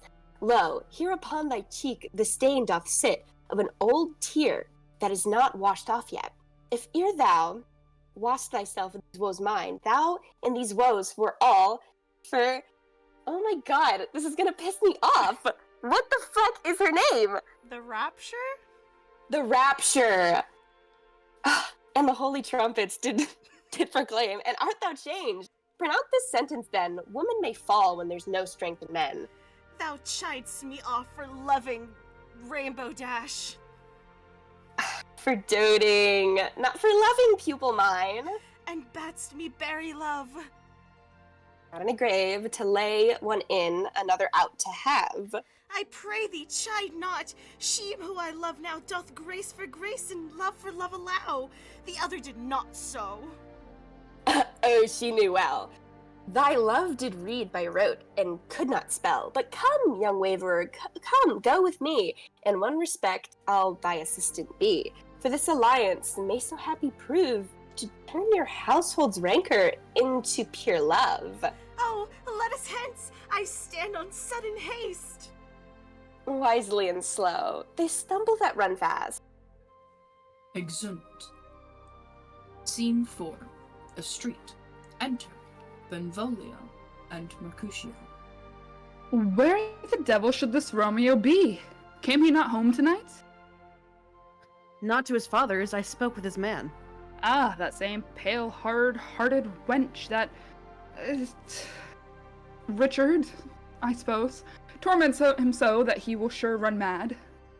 Tybalt, the kingsman of Old Capulet hath sent a letter to his father's house. A challenge, on my life. Romeo will answer it. Any man that can write may answer a letter. Nay, he will answer the letter's master, how he dares being dared. Alas, poor Romeo, he is already dead, stabbed with a white wench's black eye, shot through the eye with a love song, the very pin of his heart cleft with the blind bow boy's butt shaft. And is he a man to encounter Tybalt? Why? What is Tybalt? More than a prince of cats, I can tell you. Oh, he is the courageous captain of compliments. He fights as you sing prick song, keeps time, distance, and proportion. Rest me his minim rest, 1, 2, and the third in your bosom. The very butcher of a silk button, a duelist. A gentleman of the very first house, of the first and second cause. Ah, the immortal passado, the punto reverso, the high. The what? The pox of such antic, lisping, affecting fantasticos. These new tutors of accents. By Jesus, a very good blade, a very tall man, a very good whore. Why, is not this a lamentable thing, grandsire, that we should be thus afflicted with these strange flies, these fashion mongers, these perdonamis, who stand so much on the new form that they cannot at ease on the old bench? Oh, their bones, their bones! Enter Romeo.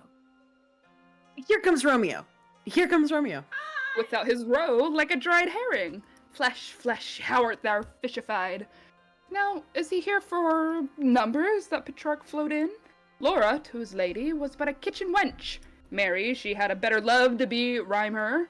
Ditto, a dowdy. Cleopatra, a gipsy. Helen and Harrow, hildings and harlots. This be a grey eye or so, but not to the purpose. Signor Romeo, bonjour! There's a French salutation to your French slop. You gave us the counterfeit fairly last night. Good morrow to you both. What counterfeit did I give you? The ship, sir, the slip. Can you not conceive? Pardon, good Mercutio, my business was great, and in such a case as mine, a man may strain courtesy. That's as much to say, such a case as yours constrains a man to bow in the hams. Meaning to curtsy. Thou hast most kindly hit it. A most courteous exposition. Nay, I am the very pink of courtesy. Pink for flower.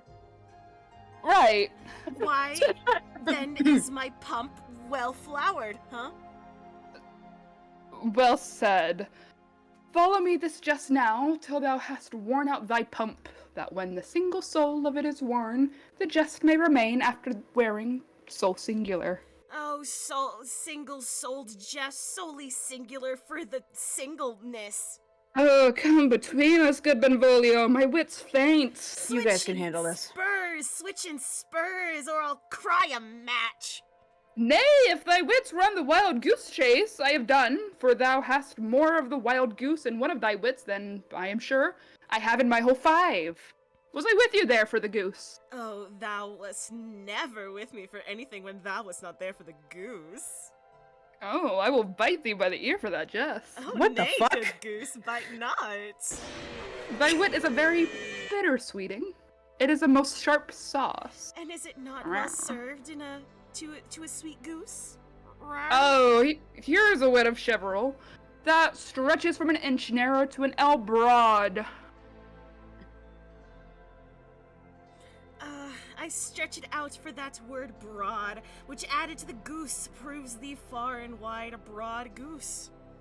Why, is not this better now than groaning for love? Now art thou sociable, now art thou Romeo. Now art thou what thou art, by art as well by nature, for this driveling love is like a great natural that runs lolling up and down to hide his bauble in a hole. Stop there! How desirest me to stop in my tail against the hair? Thou wouldst else have made thy tail large. Oh, thou art deceived! I would have made it short, for I was coming to the whole depth of my tail, and meant, indeed, to occupy the argument no longer. Here's goodly gear. Enter Nurse and Peter. A sail! A sail! You too, a shirt and a smock. The horse is here. Anon. Kira? Anon. Good Peter, to hide her face Anon. for her fans, a fairer face. Fuck you calling ugly. God ye good morrow, gentlemen. God ye good den, fair gentlewoman. Is it good then? 'Tis no less, I tell you, for the body hand of the dial is now upon the prick of noon. Out upon you, what a man you are you? One gentlewoman that God hath made for himself to mar. I might quote it is well said for himself to mar, quotiver. Gentlemen, can any of you tell me where I can find the bitch Romeo? God damn it. I can tell you, but young Romeo will be older when you have found him than he was when you sought him. I'm the youngest of that name, for fault of worse. You say well. Yeah, is the worst well? Very well took, if faith. Wisely, wisely. If you be here, sir, I desire some confidence with you. She will indict him to some supper. Abad, Soho! I'm not up. Stop calling me that. What hast thou found? No hair, sir. Unless a hair, sir, in a Lenten pie, that is something stale and or eared to be spent. An old hair. An old hair whore, an old hair whore is a very good meat in Lent. But a hair that is whore is too much for a score. At whores dare it to be spent. Yeah. What are you doing? Backing you up. We're hyping you up. You're backing up. Romeo, will you come to your father's? We'll to dinner thither. Huh? Oh, I will follow you. Farewell, ancient lady, farewell. He sings, Lady. Exunt, Mercutio, and Benvolio. We farewell, I pray you, sir. What saucy merchant was this that was so full of his ropery? I'm not into your type, I'll tell you that much, but a gentleman nurse that loves to hear himself talk, and will speak more in a minute than he will stand to in a month. Speak anything against me, I'll take him down, and I was lustier than he is, and 20 such jacks if I cannot I find that those that shall. Go be knave, I am none of his flirt guilds, I am none of his scanmates, and thou must stand by too and suffer every knave to use me at his pleasure. Okay. Sorry, I saw no man use you a pleasure. If I had, my weapon should quickly have been out, I warrant you. I dare draw as soon as another man if I see occasion in a good quarrel, and the law on my side. Now, for God, I am so vexed that every part about me quivers. Scurvy knave, pray you, sir, a word. And as I told you, my young lady bade me to inquire you out. What she bade me say, I will keep to myself. But first let me tell ye, if you should lead her into a fool's paradise, as they say, it were a very gross kind of behavior, as they say, for the gentlewoman is young, and therefore, if you should deal double with her, truly were an ill thing to be offered to any gentlewoman, and very weak dealing. Nurse, commend me to thy lady and mistress, I protest unto thee. Oh, if faith, I'll tell her as much, word, she will be a joyful woman. What wilt thou tell her, nurse? Thou dost not mark me.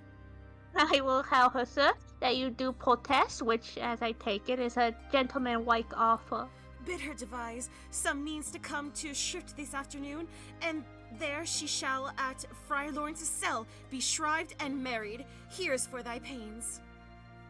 No, truly, sir, not a penny. Go to, I say you shall. This afternoon, sir? Well, she shall be there. And stay, good nurse, behind the abbey wall. Within this hour my man shall be with thee, and bring thee cords made like a tackled stair, which to the high top gallant of my joy must be my convoy in the secret night. Farewell, be trusty, and I'll quit thy pains. Farewell, commend me to thy mistress. God in heaven bless thee. Hark you, sir. What sayst thou, my dear nurse? Is your man secret?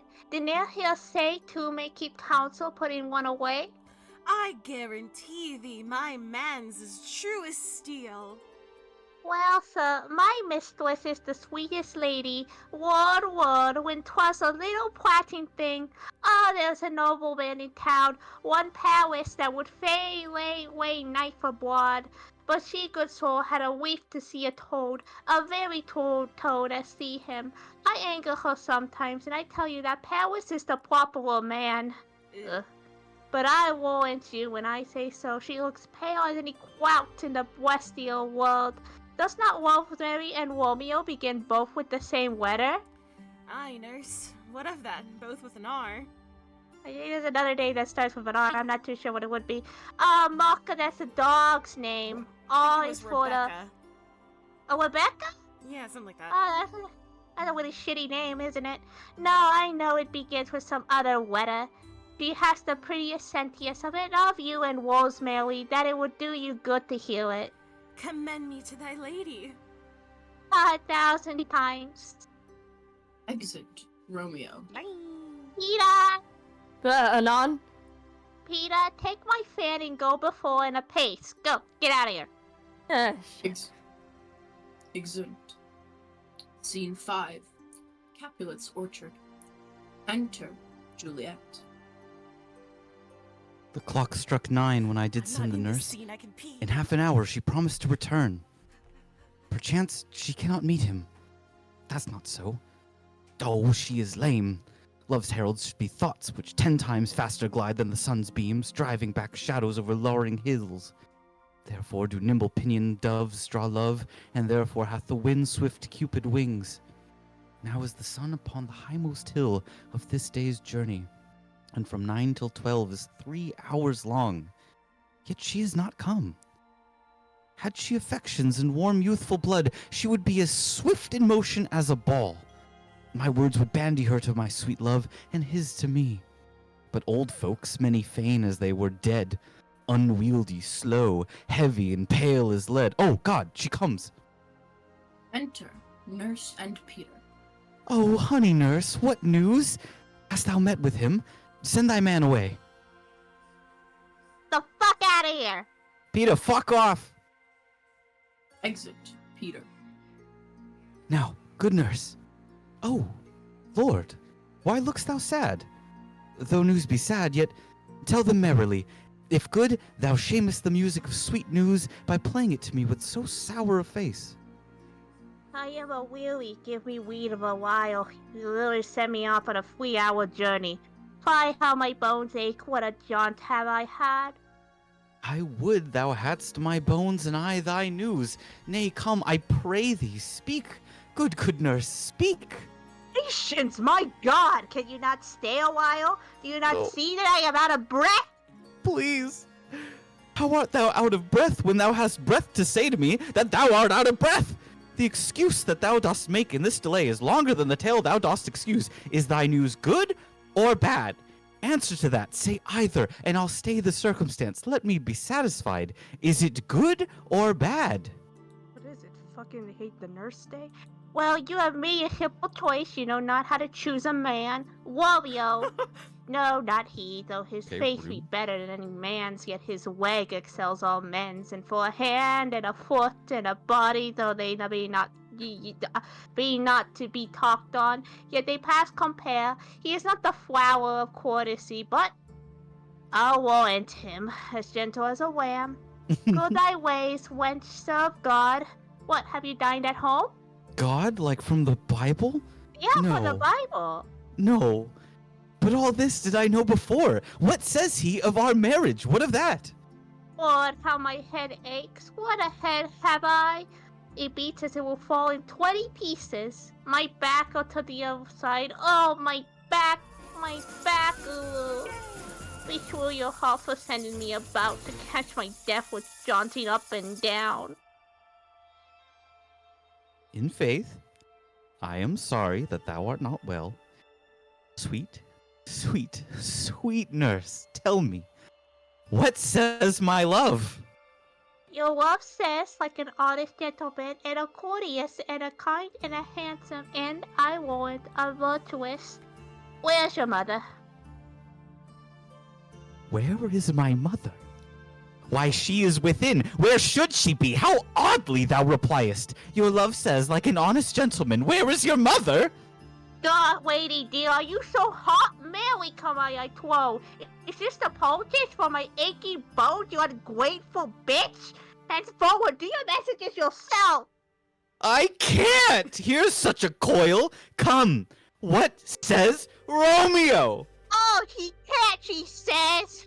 Whatever, have you got to weave to go to Swift today? I have.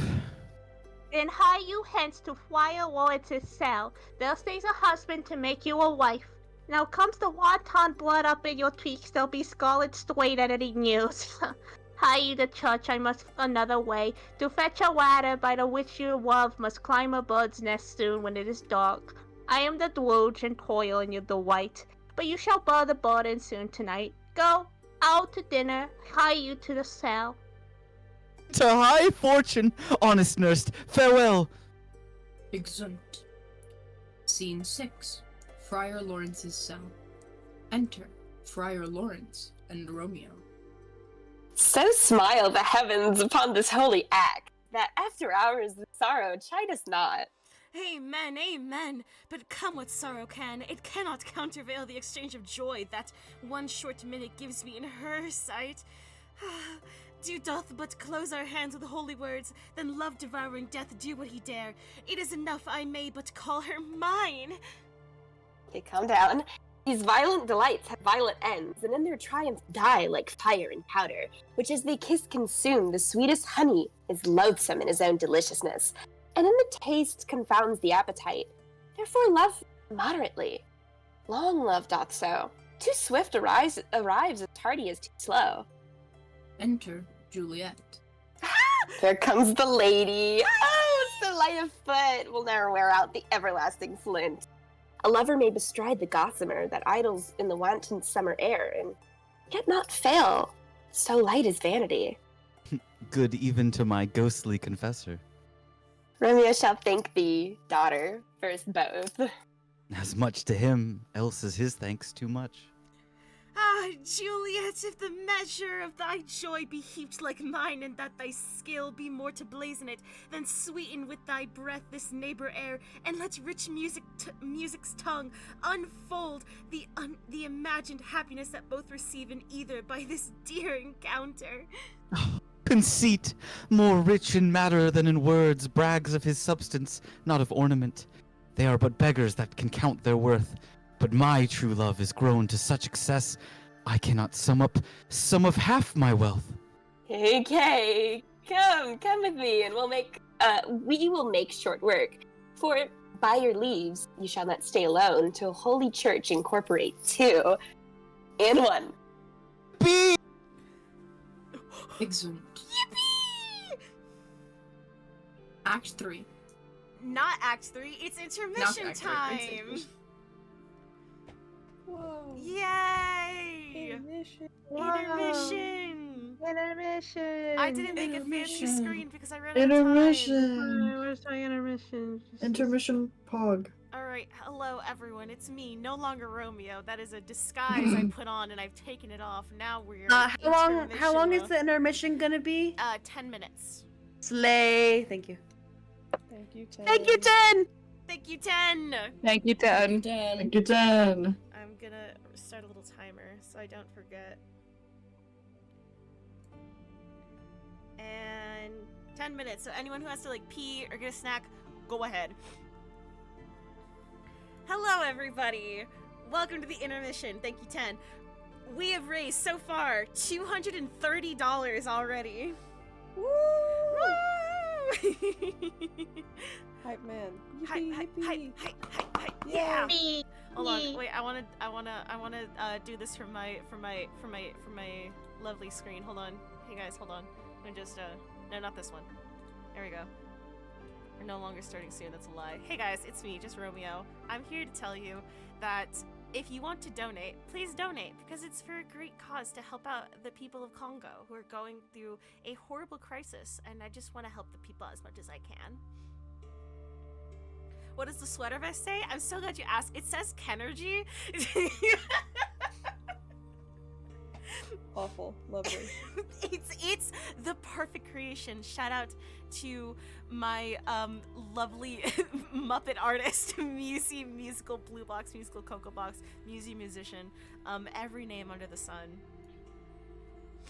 And we are at 2:30 now, so you guys Yeah. keep it up. Remember, Let's every go. $25 is that horrible FNAF jump scare that gets me every It time. scared the shit out of you when I first did it. I waited to do it too. I had the screen up and everything. Because you're evil and fucked up and wrong. I was gonna as soon as Chai says alas my love, I was like, donate. Do you like my intermission screen, guys? What's wrong What with is my it? horse? I'm working on a graphic. I'm whipping one so fast. It's a great intermission. You know, Hey, instead of guys. a proper intermission where everything is just silent, we just do idle chit chat for 15 minutes. It's while 'cause- everyone it's 'cause I goes have to a the bathroom, disease. gets food. It's because I have a disease. It's called I don't know how to shut the fuck up. So I just need to keep Mhm, talking mhm. or I'll die. Chat, may I say one thing on your very important stream? More like Romeo and Juliet. That's all I have to say. Bye, Yeah. Hey guys, Romeo is kind of like a butch lesbian to me. Just a little bit. I swear to Yeah. God, you're gonna message me in the morning. You're like, "Hi, so I made a Romeo Pinterest, just like you did with fucking Horatio." We don't need to talk about my Horatio breakdown. We don't need to talk about that live on air. Yeah, you're gonna- You you're gonna- keep that to yourself. You keep that to yourself.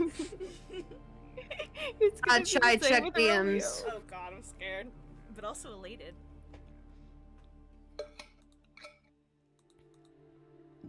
Fun fact for anyone watching the stream: if you hide PNG Tuber on OBS, it crashes. So that's what happened. Yep, so that's, you were that's what hiding happened. it. Okay, I see what you mean. Yeah, I was hiding it because I was too lazy to actually like hide everything. But then I was like, oh, I have to fix this on the fly. So Can't wait till you see how you guys saw Nemesis play. Here's the thing, though. I don't think Saw Nemesis would be Romeo and Juliet just because they're fucking idiots. They're not cringe They're fail enough. stupid. Yeah, they're so stupid. I love this intermission. It's so cute. Oh Thanks. my god. I'm just Romeo. Oh, I love that a lot. yes, Romeo. I'm just I was inspired by Romeo and Juliet. You Ambrose, did you literally just make that? What the hell? What? It's been like 30 seconds, dude. Holy shit. I'm silly. Ally. Their talent You knows their are ally. Romeo. Known ally, Amber. Known ally. Saw Nemesis has been Vilio and Mercutio? I don't know about all that. I don't know about that. I would say so, but that's because I've got the brain worms of my brain. That's fair. You know what? That's They're real. just a little We'll they're see. a little silly. We'll see how much that monologue wrecks me. We'll see. Emotionally. I'll listen to you guys and I'll be like, yeah. just sadly not. I am Mhm, thrilled. mhm. Also, I'm since thrilled. we're in intermission, I can go through and thank everybody who's donated, except for Yay! Val. What the fuck? I'm kidding. Thank you, Val, Emily, Cloaked, Danny, Rekutsko, Cloaked again, Blaster. Someone else? Fucker. Sorry. Oh, I didn't mean that. Oh! I didn't mean that. I didn't mean that. Peace and love. Can't believe you just called someone a fucker in the chat. I just got scared. I got scared. Wow. Wow. Blaster, Just Mel, going to call out Doc. Riley Minkaru, Bruce, Gold, and Mimu Misha. Thank you so much. I'm so sorry for calling you fucker. I'm opening the Twitter call-out post as we speak. That's what the streamer said. That's what the streamer said. Fucker. Fucker. Wow. You know what? My you know streamer what? said fucker. You know what? No, make that call post. It gets me more. It gets me more engagement on the stream. I love engagement. I love attention, especially when it's for charity. I did it on purpose. That's, you know what? That's fair. That's fair. And also, since we are still intermission, let me go into streamer mode real quick. Thank you, Bozo. Thank you, Bozo. Thank you, Bosto, Eon, Kyle, Gen Z Lover, Crescent Glass, Blaster, and Gizmo Crescent for all Glass, the that's my follow. friend! For all the follows, thank you so much. Sorry, I couldn't thank any of you. I had to be, you know, acting. It was. I'm so sorry. You are an actor. Yeah, I'm an actor. Did you know that about me? I'm very well known. I'm not me. I've never been cruel in my life.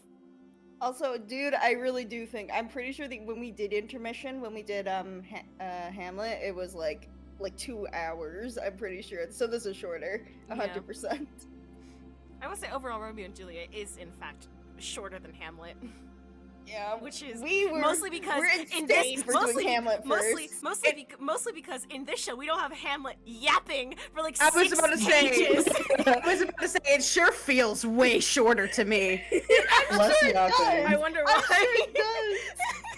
I I'm wonder. tired of the yappers.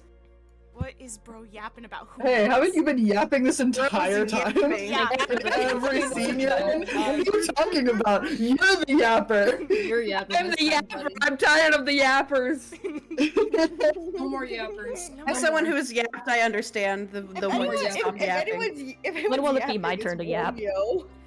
That's true. Romeo's been yapping These too. these men be yapping. These like men be crazy. Yeah, I'm supposed to believe that they're straight. You think they yap this much? I'm supposed to believe they're See, straight. Yeah. This is how we know Shakespeare was bisexual, because all the men yap. I still can't get over there was one where there was one line where Romeo was talking about a shaft in him or something. I don't know what that was about. That was crazy. That was crazy. Hey man, what's a little shaft in between bros? What? Hey, That was Hang okay. Hang on. My girl's gonna think that you're gay or something. End stream. No, I'm not going anywhere. Not till I raise more money for charity. Understandable. I respect that. Brian. Shaft between bros for charity. Exactly. Hey. What's a little ear biting between bros? What's a little bit of ear biting between the Mercutio hey guys, and so Romeo? what the hell did I come Biting and back? shafting between bros. Shaft for charity. Shaft for charity. Time out, Bruce. You haven't read Can I time out Romeo. Bruce, No, you please? can't time out Bruce. I like Can we time out the whole call? Fellas, is it gay if I bite my friend's Yes. ear? No. And then call him a I'm gonna need to lustful see it. gentleman. I'm gonna need to see it to decide. I'm gonna need to see it happen to decide if it's gay or not. All right, Mercutio, come here. What? Whoa.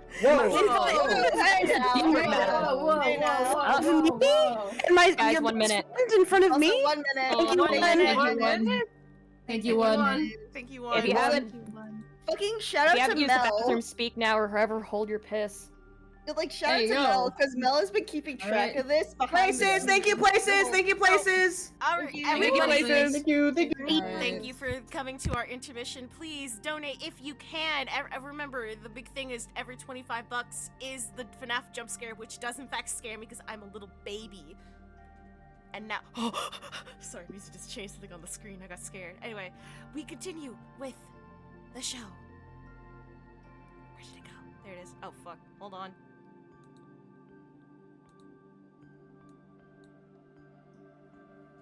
And time.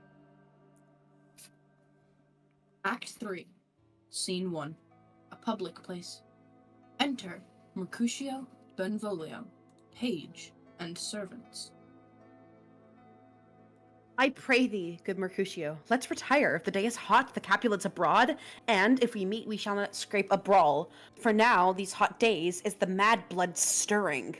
Thou art like one of those fellows that when he enters the confines of a tavern claps me with his sword upon the table and says, God send me no need of thee, and by the operation of the second cup draws it on the drawer when indeed there is no need. Am I like such a fellow? Come, thou art as hot a jack in thy mood as any in Italy, and as soon moved to be moody, and as soon moody to be moved. And what to? Nay, and there were two such. We should have none shortly, for one would kill the other. Thou, why thou wilt quarrel with a man that hath a hair more or a hair less in his beard than thou hast? Thou wilt quarrel with a man for cracking nuts, having no other reason but because thou hast hazel eyes. What eye but such an eye would spy out such a quarrel? Thy head is as fond of quarrels as an egg is full of meat, and yet thy head hath been beaten as addle as an egg for quarreling. Thou hast quarrelled with a man for coughing in the street, because he hath wakened thy dog that hath lain asleep in the sun. Didst thou not fall out with a tailor for wearing his new doublet before Easter? With another for tying his new shoes with his old riband? And yet thou wilt tutor me from quarreling. And I were so apt to quarrel as thou art. Any man should buy the fee simple of my life for an hour and a quarter. The fee simple! Oh, simple! By my head, here come the Capulets. By my heel, I care not. Enter Tybalt and others. Follow me close, for I will speak with them. I'm puffing that juice. Gentlemen, good den. A word with one of you? And but one word with one of us? Couple it with something, make it a word and a blow. Okay.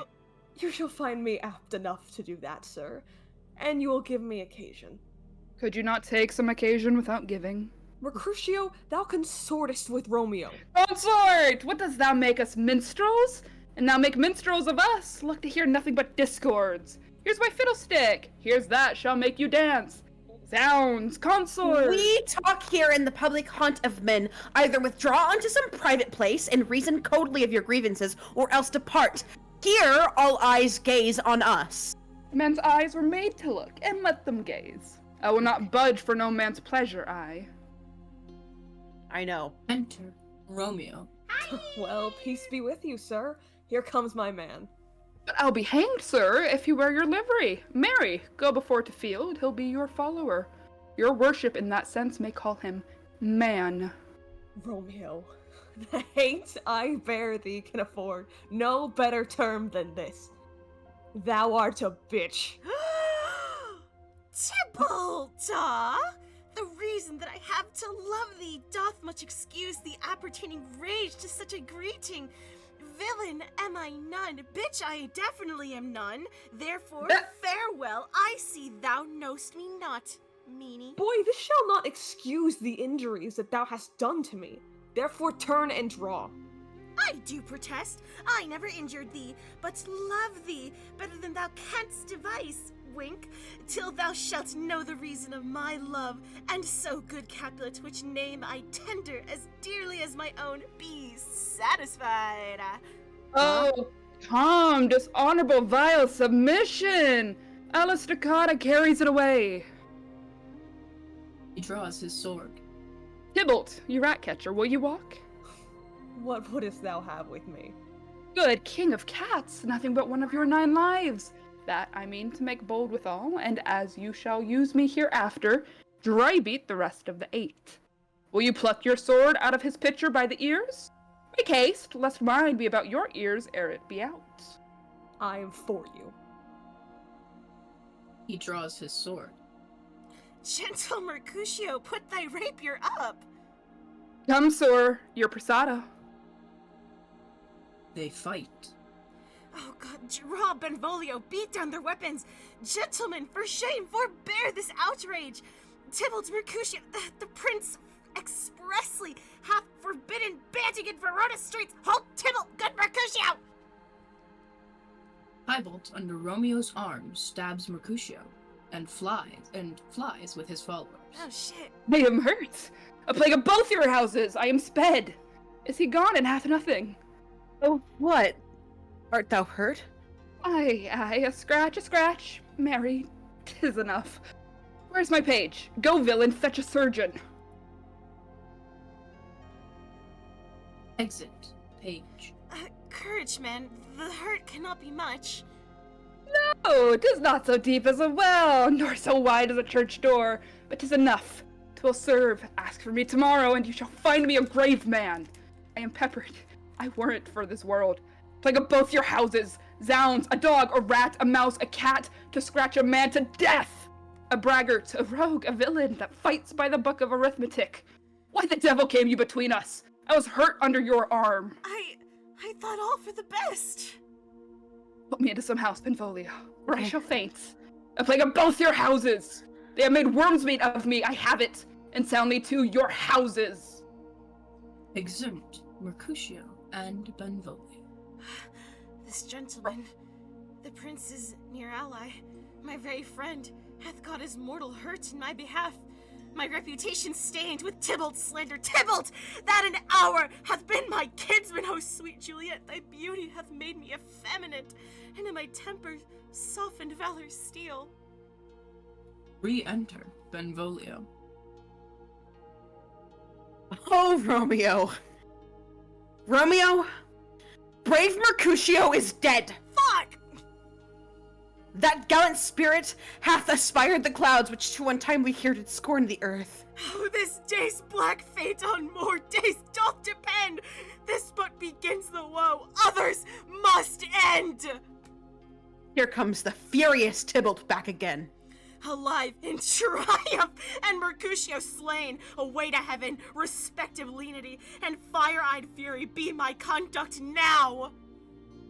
Re-enter Tybalt. Now, Tybalt, take the villain back again. That late thou gavest me for Mercutio's soul is but a little way above our heads, staying for thine to keep him company. Either thou or I, or both, must go with him. Thou wretched boy, let this consort with him here. Shout with him hence. This shall determine that. They fight. Tybalt falls. Why was that so easy? Romeo, obey! Be gone! The citizens are up and Tybalt slain. Stand not amazed! The prince will doom thee death if thou art taken hence. Be gone! Away! I am fortune's fool! Why dost thou stay? Alright, sorry, my bad. Bye! Exit Romeo. Enter citizens. Which way ran he that killed Mercutio? Tybalt, that murderer, which way ran he? There lies that Tybalt. Up, sir, go with me. I charge thee, in the prince's name, obey. Enter Prince, attended. Montague, Capulet, their wives, and others. Okay, where are the vile beginners of this fray? O noble prince, I can discover all the unlikely manage of this fatal brawl. There lies the man slain by young Romeo that slew thy kinsman, brave Mercutio. Out of my way! Tybalt! My cousin! Oh, my brother's child! Oh, prince! Oh, cousin, husband! Oh, the blood is spilt! Oh, my dear kinsman! Prince, as thou art true, for blood of ours, shed blood of Montague! Oh, cousin! Cousin! Okay, now, Benvolio, I want you to answer honestly. Who began this bloody fray? I can do that. Tybalt, here slain, whom Romeo's hand did slay, Romeo that spoke him fair, bade him bethink how nice the quarrel was, and urged withal your high displeasure. All this uttered with gentle breath, calm look, knees humbly bowed, could not take truce with the unruly spleen of Tybalt death to peace. But that he tilts with piercing steel at Mercutio's breast, who, all is hot, turns deadly point to point, and with a marital scorn, one hand beats cold dead aside, and with the other sends it back to Tybalt, whose dexterity retorts at Romeo. He cries aloud, "Hold, friends, hold! Part!" And swifter than his tongue, his agile arm beats down their fatal points, and twixt them rushes underneath whose arm an envious thrust from Tybalt hit the life of stout Mercutio. Then Tybalt fled, but by and by comes back to Romeo, who had but newly entertained revenge, and to it they go like lightning, for ere I could draw to part them was Tout's Tybalt slain. And as he fell, did Romeo turn and fly. This is the truth, or let Benvolio die. Your kinsman to Montague, affection makes him false, he speaks not true. Some 20 of them fought in this black strife, and all those 20 could but kill one life. I beg for justice which thou, prince, must give. Romeo slew Tybalt, Romeo must not live. Romeo slew him, he slew Mercutio, who now the price of his dear blood doth owe. Not Romeo, prince. He was Mercutio's friend. His fault concludes, but will the law should end the life of Tybalt. And for that offense, immediately do we exile him hence. I have an interest in your hates proceeding, my blood for your rude brawls doth lie a-bleeding. But I'll immerse you with so strong a fine, that you shall all repent the loss of mine. I will be deaf to pleading and excuses. Nor tears, nor prayers shall purchase out abuses, therefore use none. Let Romeo hence in haste, else when he's found that hour is his last. Bear hence this body and attend our will. Mercy but murders, pardoning those that kill. Exeunt. Scene 2. Capulet's Orchard. Enter Juliet. Here I am, once again. I'm waiting for the nurse. Gallop apace, you fiery-footed steeds, towards Phoebus' lodging. Such a wagoner as Python would whip you to the west and bring in cloudy night immediately. Spread thy closed curtain, love-performing night, that runaways' eyes may wink, and Romeo leap to these arms, untalked of and unseen. Lovers can see to do their amorous rites by their own beauties, or, if love be blind, it best agrees with night. Come, civil knight, thou sober-suited matron, all in black, and learn me how to lose a winning match, played for a pair of stainless maidenhoods. Hood my unmanned blood baiting in my cheeks with thy black mantle, till strange love, grown bold, think true love acted simple modesty. Come, night, come, Romeo. Come, thou day and night, for thou wilt lie upon the wings of night, whiter than new snow on a raven's back. Come, gentle night. Come, loving, black-browed night, give me my Romeo. It's no And use! when he shall die, take him and cut him out in little stars, and he will make the face of heaven so fine that all the world will be in love with night and pay no worship to the garish sun. Oh, I have bought the mansion of a love, but not possessed it, and though I am sold, not yet enjoyed. So tedious is this day, as is the night before some festival to an impatient child that hath new robes and may not wear them.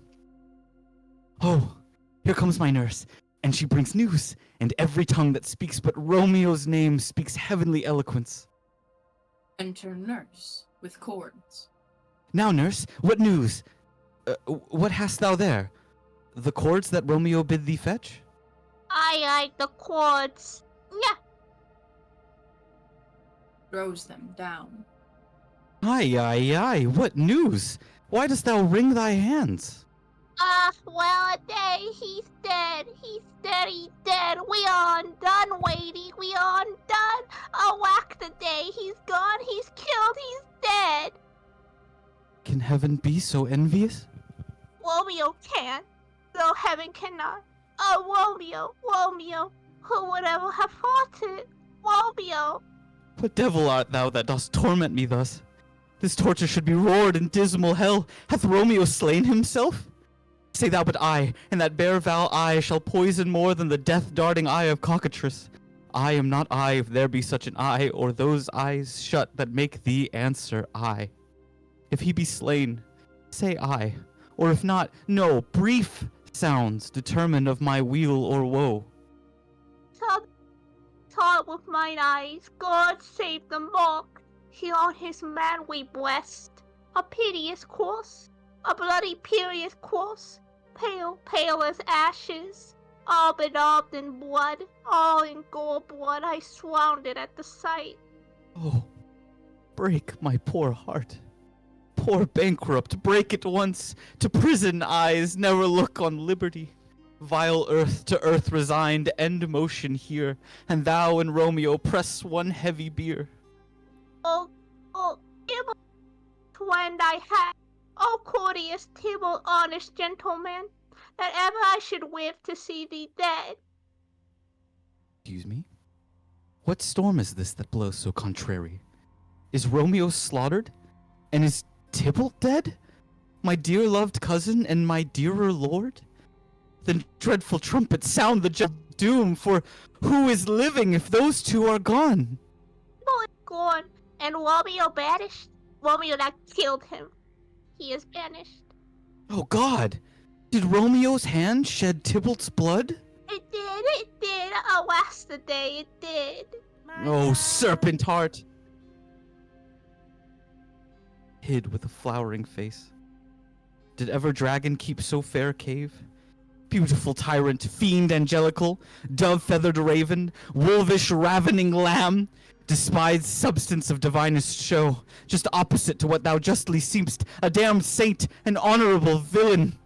O nature, what hadst thou to do in hell when thou didst bower the spirit of a fiend in moral paradise of such sweet flesh? Was ever book containing such vile matter so fairly bound? Oh, that deceit should dwell in such a gorgeous place! No trust, no faith, no honesty in men. All perjured, all forsworn, all not all dissemblers. Ah, where's my man? Give me some aqua retain. These griefs, these woes, these sorrows make me old. Shame come to that bitch Romeo! Twisted be thy tongue for such a wish! He was not born to shame. Upon his brow shame is ashamed to sit, for 'tis a throne where honor may be crowned, sole monarch of the universal earth. Oh, what a beast was I to chide at him! Will you speak well of him that killed your cousin? Shall I speak ill of him that is my husband? Ah, poor my lord, what tongue shall smooth thy name, when I, thy 3 hours' wife, have mangled it? But wherefore, villain, didst thou kill my cousin? That villain cousin would have killed my husband.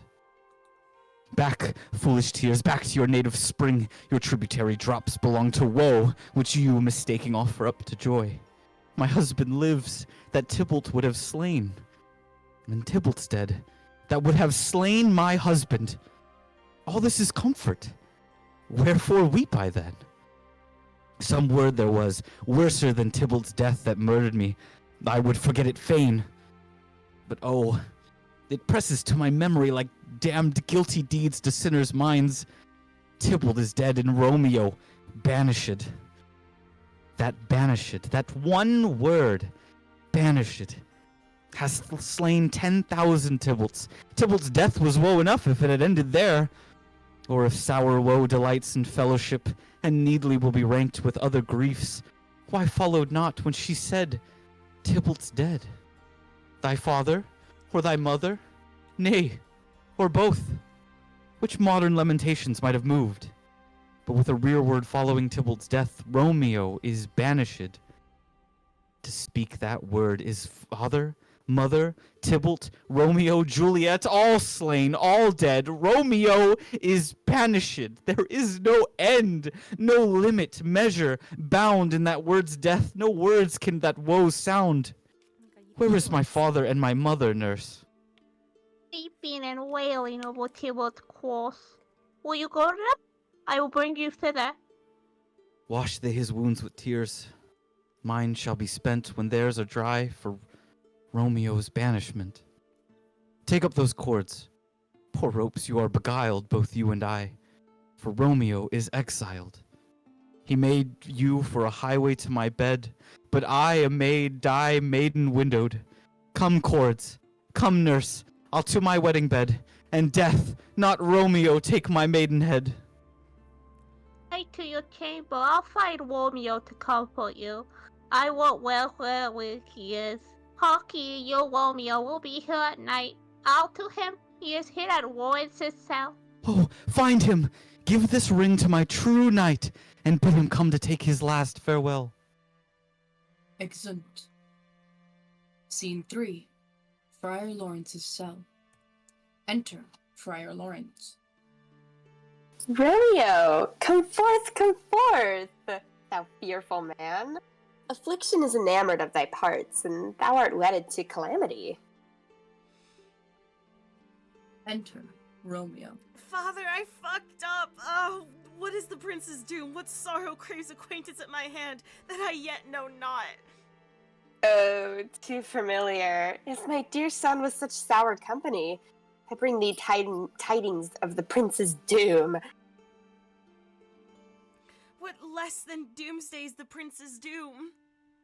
A gentler judgment vanished from his lips. Not body's death, but body's banishment. Ha! Banishment, be merciful, say death, for exile hath more terror in his look, much more than death. Do not say banishment.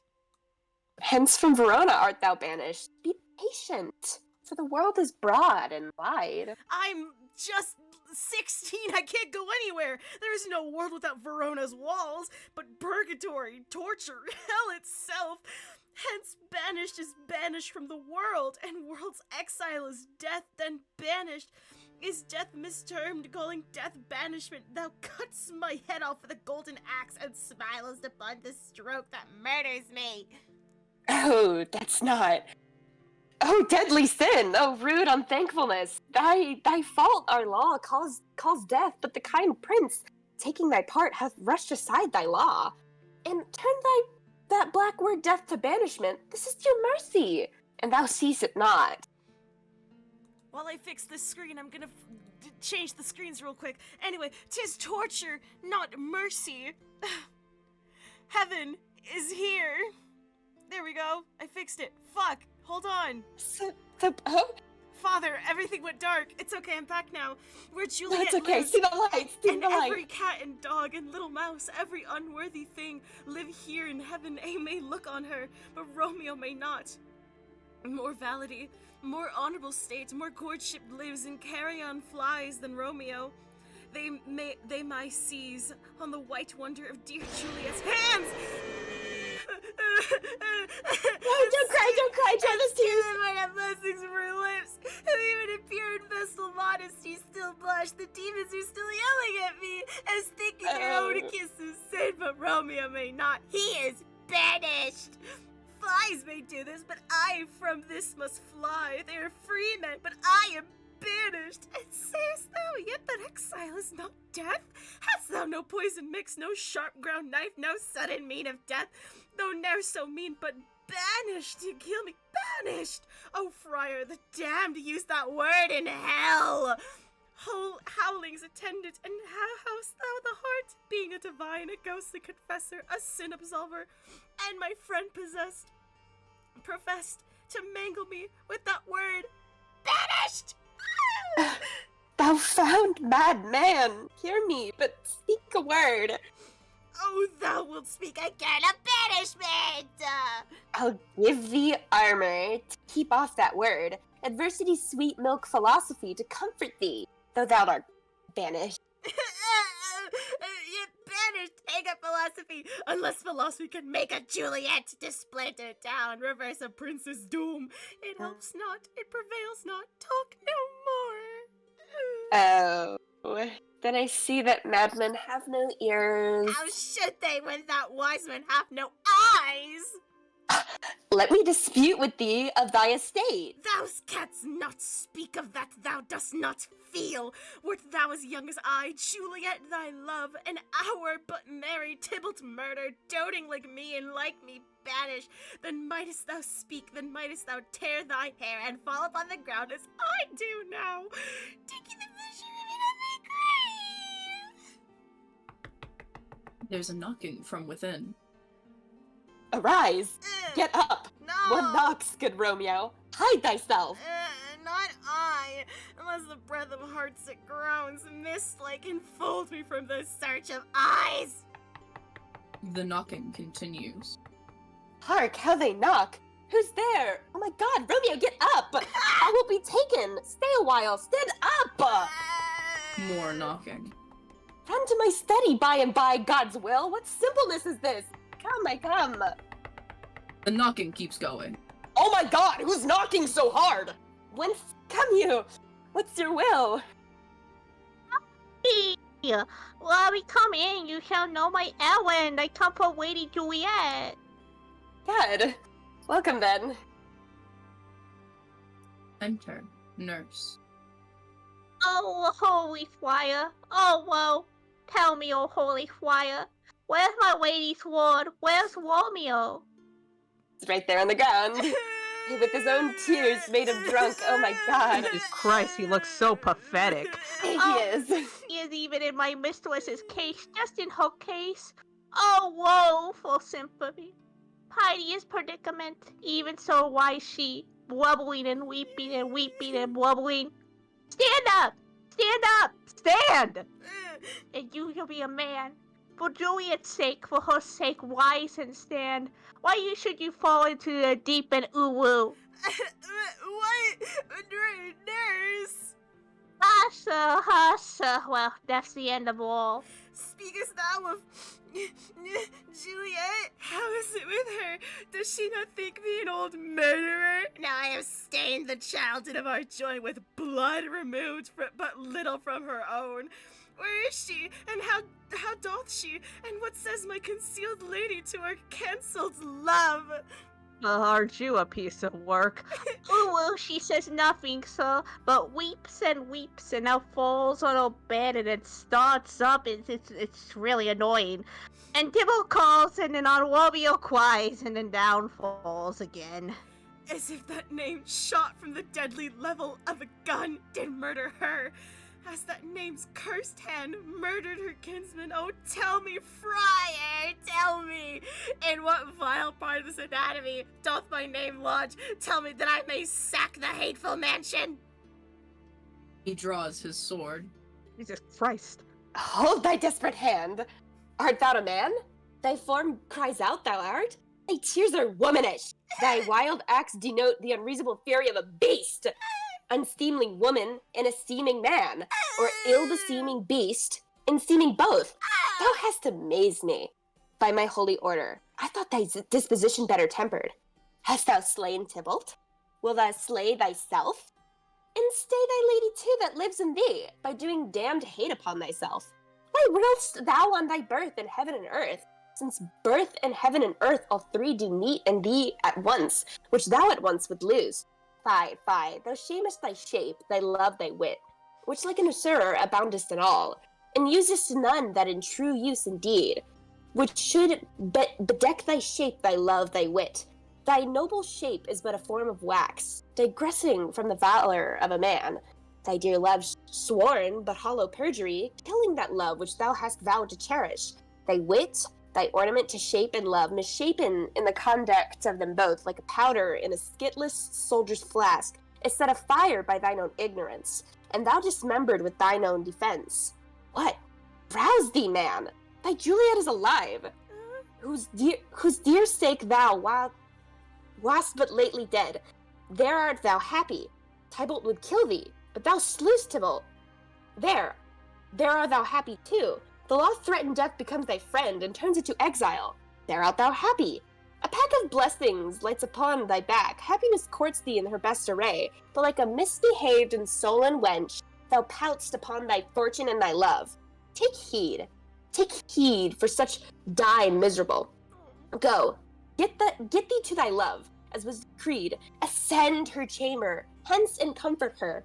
But look, thou stay not till the watch be set, for then thou cannot pass to Mantua, where thou shalt live, till we can find a time to blaze your marriage, reconcile your friends, beg pardon of the prince, and call thee back with 20,000 times more joy than thou wouldst forward in lamentation. Go before, nurse, commend me to thy lady, and bid her hasten all thy house to bed, which heavy sorrow makes them apt unto.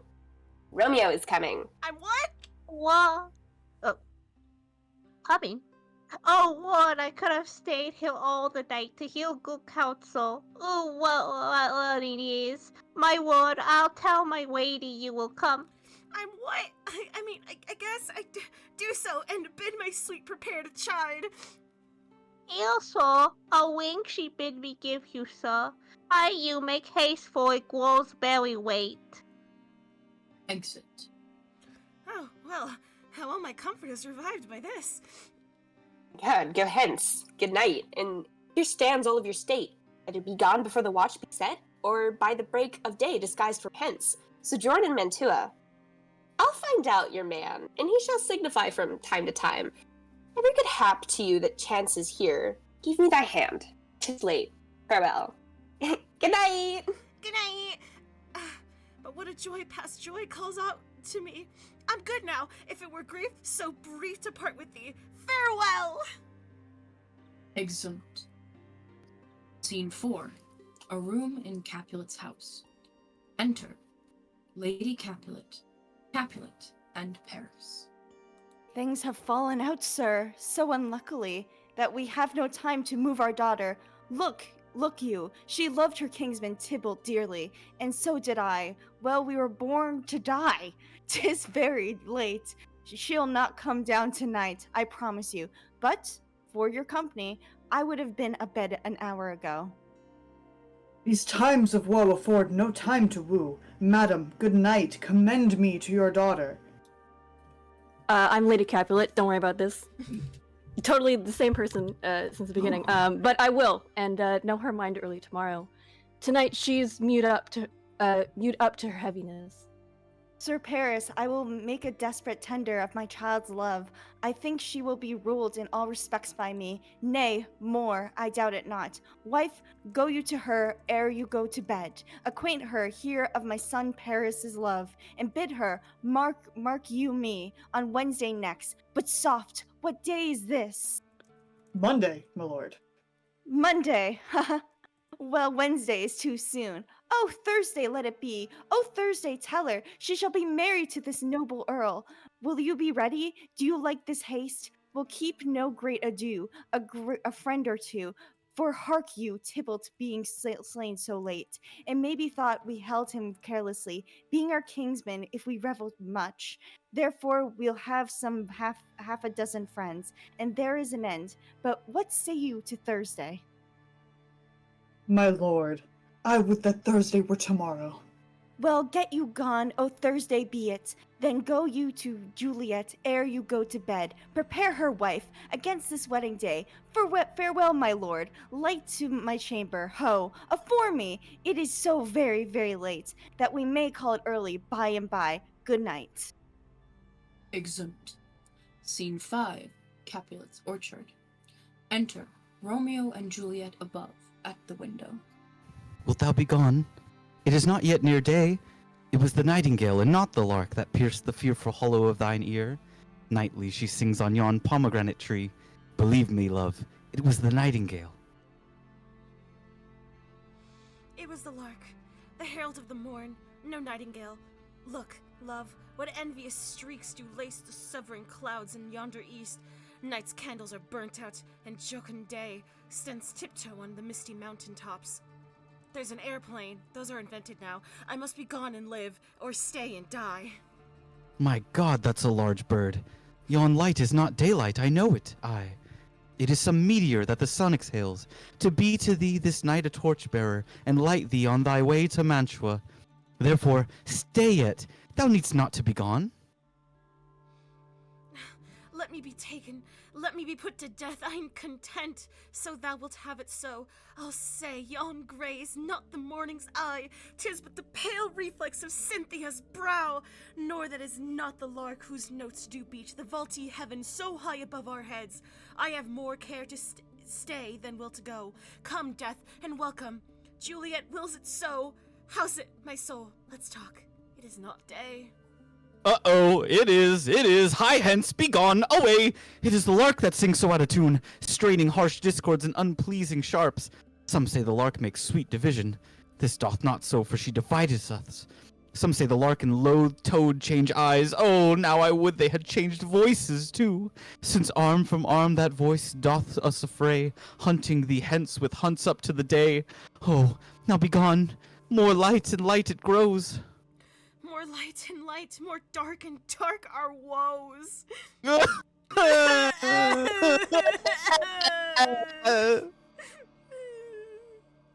Enter the nurse to the chamber. Well, see that giant-ass bird? Anyways, madame! It was crazy. Nurse? Hi, nurse. Your waiting mother... Why you look like that? Oh my god. Your waiting mother is coming to your chamber. Come on, get up. Your day is woke. Be wary. Look about. Exit. Then window, let day in, and let life out. Farewell. One kiss. Thank you. And I'll descend. You Still kissed by the book. Oh, damn it, fuck. Art thou gone so? Love, lord, I, husband, friend. I must hear from thee every day in the hour, for in a minute there are many days. Oh, by this count I shall be much in years ere I again behold my Romeo. Farewell! I will admit no opportunity that may convey my greetings, love, to thee! Oh, thinkest thou we shall ever meet again? I doubt it not, and all these woes shall serve for sweet discourses in our time to come! Oh, God! I have an ill divining soul. Methinks I see thee, now thou art below, as one dead in the bottom of a tomb. Either my eyesight fails, or thou look'st pale. Oh, it's just my eye hurts, fuck. And trust me, love, in my eyes, so do you. Dry sorrow drinks our blood. There's vampires! Oh god, adieu! Oh, God. Exit. Oh, fortune, fortune! All men call thee fickle. If thou art fickle, what dost thou with him that is renowned for faith? Be fickle, fortune, for then I hope thou wilt not keep him long, but send him back. From within. Oh, Dawn, are you up? Who is that calls? Is it my lady mother? Is she not down so late or up so early? What unaccustomed cause procures her hither? Enter Lady Capulet.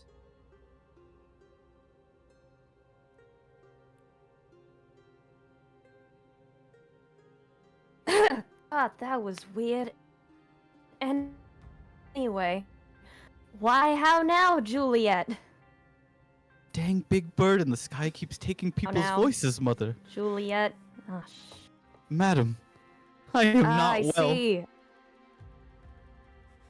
You evermore weeping for your cousin's death and that weird fucking bird? What, wilt thou wash him from his grave with tears? And if thou couldst not make him live. Therefore, have done. Some grief shows much of love, but much of grief still shows some want of wit. Yet let me weep for such a feeling loss. So shall you feel the loss, but not the friend which you weep for. Feeling so the loss, cannot choose but ever weep the friend. Well, girl, thou weeps not so much for his death as that the villain lives which slaughtered him. What villain, madam? That same villain Romeo. Wench? Ha! For what reason is thou angry? Because mine own pussy poppeth severely, and thine own does not? Villain and he be many miles asunder. God pardon him! I do, with all my heart, and yet no man like he doth grieve my heart.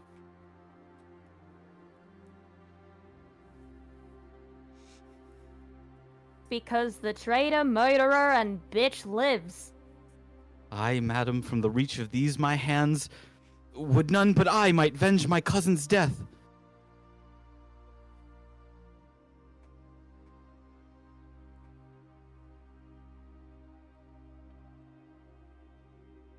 Vengeance for it, fear thou not, then weep no more. I'll send to shall give him such an unaccustomed dram that he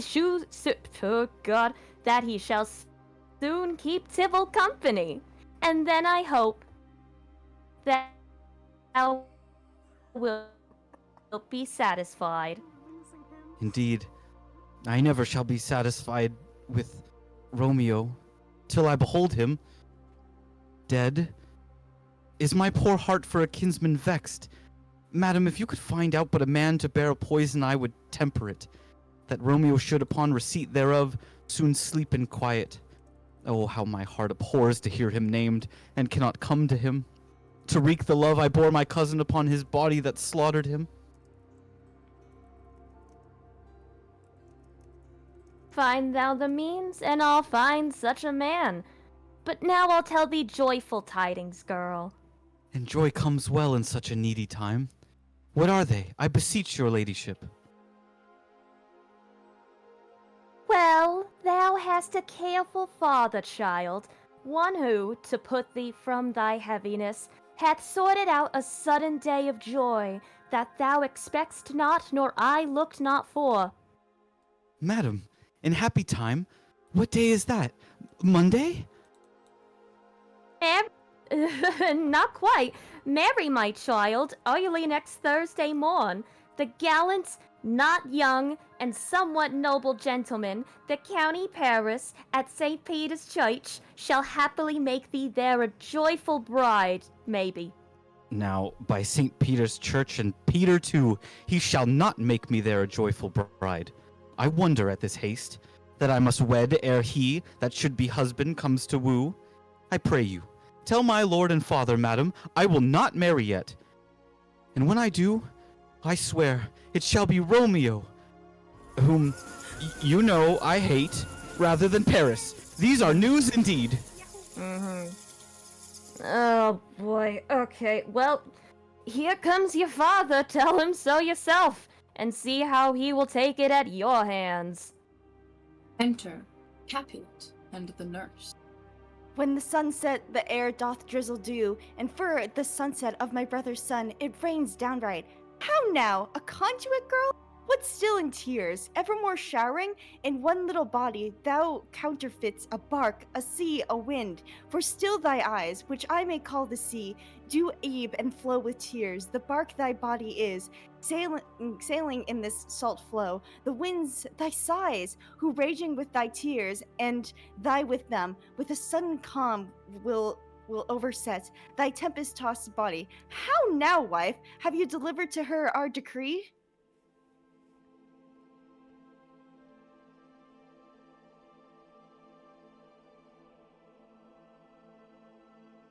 Wife? Sir, but none she gives you thanks. I would the fool were married to a grave. Hello? Soft, take me with you. Aye, take sir. me with you, wife. How will she none? Does she not give us thanks? Is she not proud? Does she not count her blessed? Unworthy as she is, that we have wrought so worthy a gentleman to be her bridegroom? Not proud you have, but thankful that you have. Proud can I never be of what I hate, but thankful even for hate that is meant love. How now, chop logic, what is this? Proud, and I thank you not, and yet not proud? Mistress Minion you, thank me no thankings, nor proud me no prouds, but feedle your fine joints against Thursday next, to go with Paris to St. Peter's Church, or I will drag thee on a hurdle thither. Out you green sickness carrion, out you baggage, you tallow face. Fie! What are you, mad? Father, I beseech you on my knees. There's a fucking big bird out there. Hear me with patience, but to speak a word. Care about the fucking bird. Hang thee, young baggage, disobedient wretch. I will tell thee what. Get thee to a church, O Thursday, or never after look me in the face. Speak not, reply not, do not answer me not. My fingers itch. Wife, we scarce thought us blessed that God had lent us but this only child, but now I see this one is one too much, and that we have a curse in having her out on her hilding. And bless her. You are to blame, my lord, to wait us so. The fuck? And why, my lady wisdom? Hold your tongue, good prudence. What's the matter with your gossips? Go. I speak no treason. Oh God, eat God den. I fucking speak, you asked me! Peace, you mumbling fool! Utter your gravity or a gossip's bull, for here we need it not.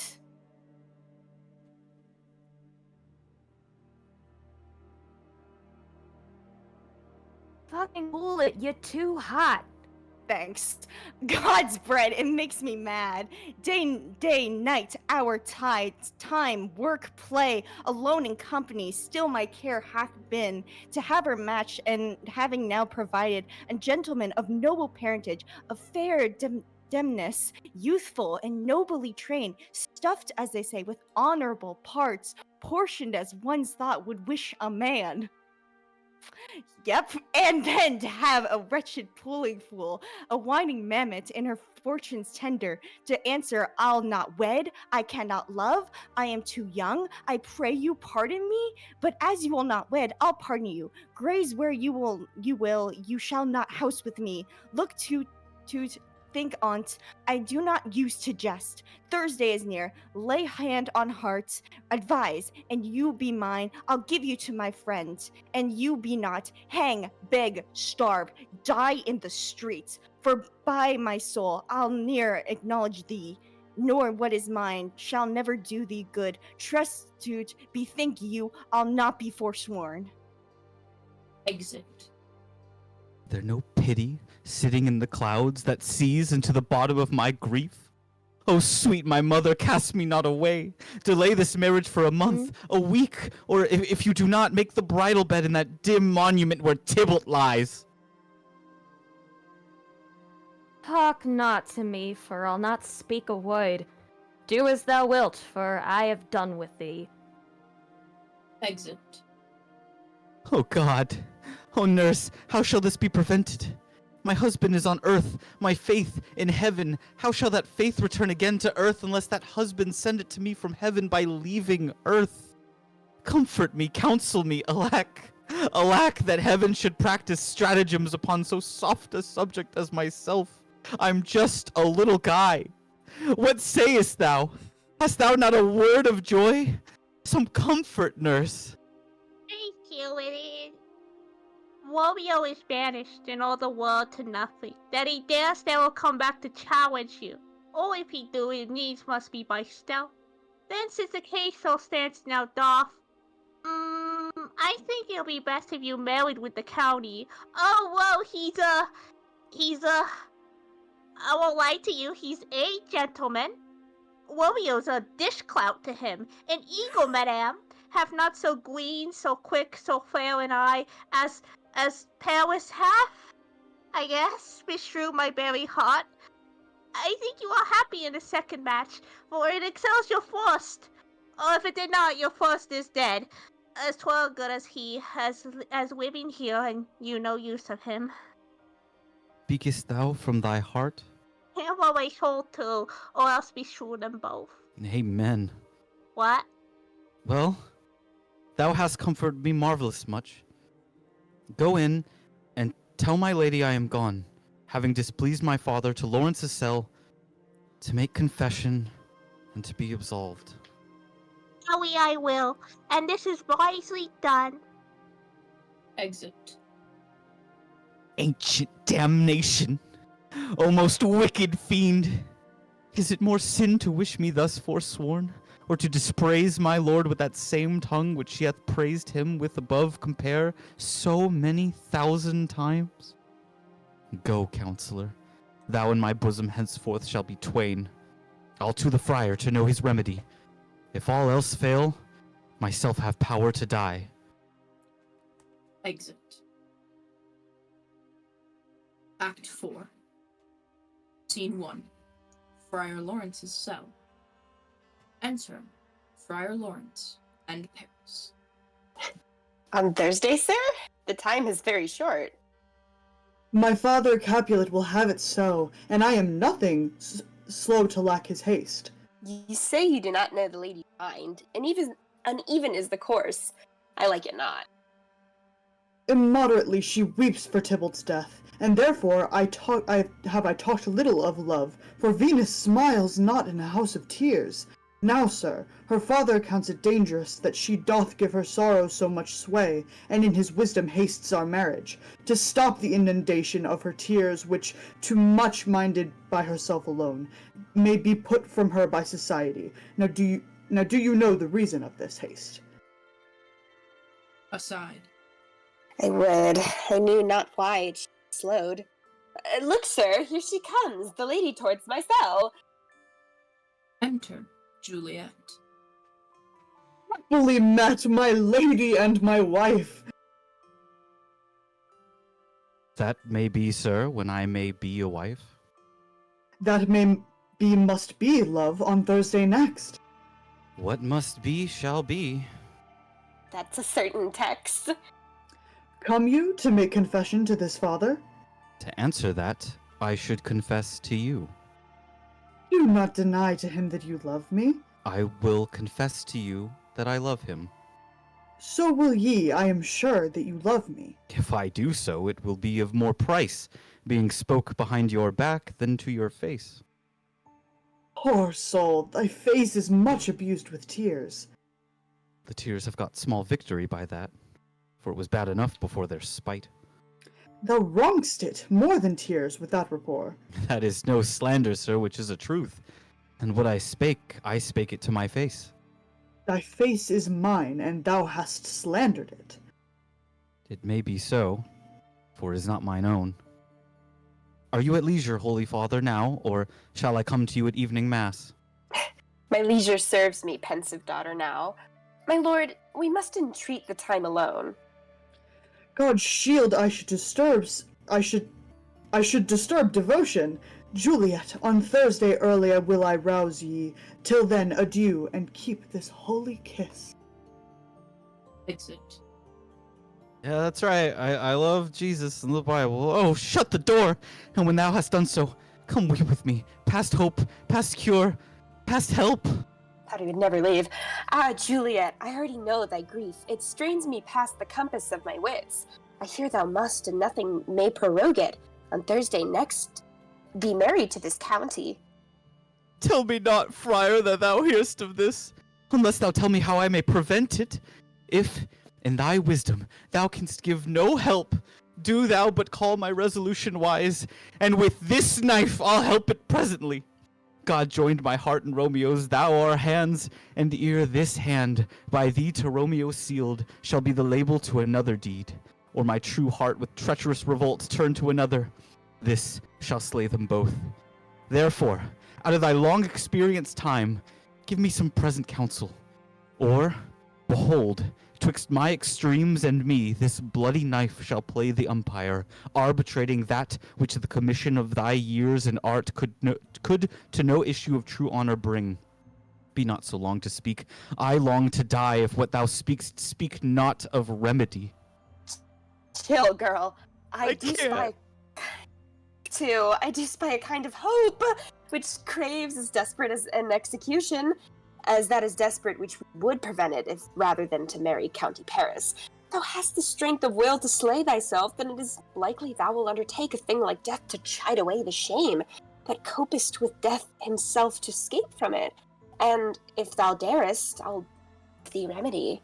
Oh, bid me leap rather than marry Paris, from off the battlements of yonder tower, or walk in thievish ways, or bid me lurk where serpents are, chain me with roaring bears, or shut me nightly in a charnel house, o'ercovered quite with dead men's rattling bones, with reeky shanks and yellow chapless skulls, or bid me go into a new-made grave and hide me with a dead man in his shroud.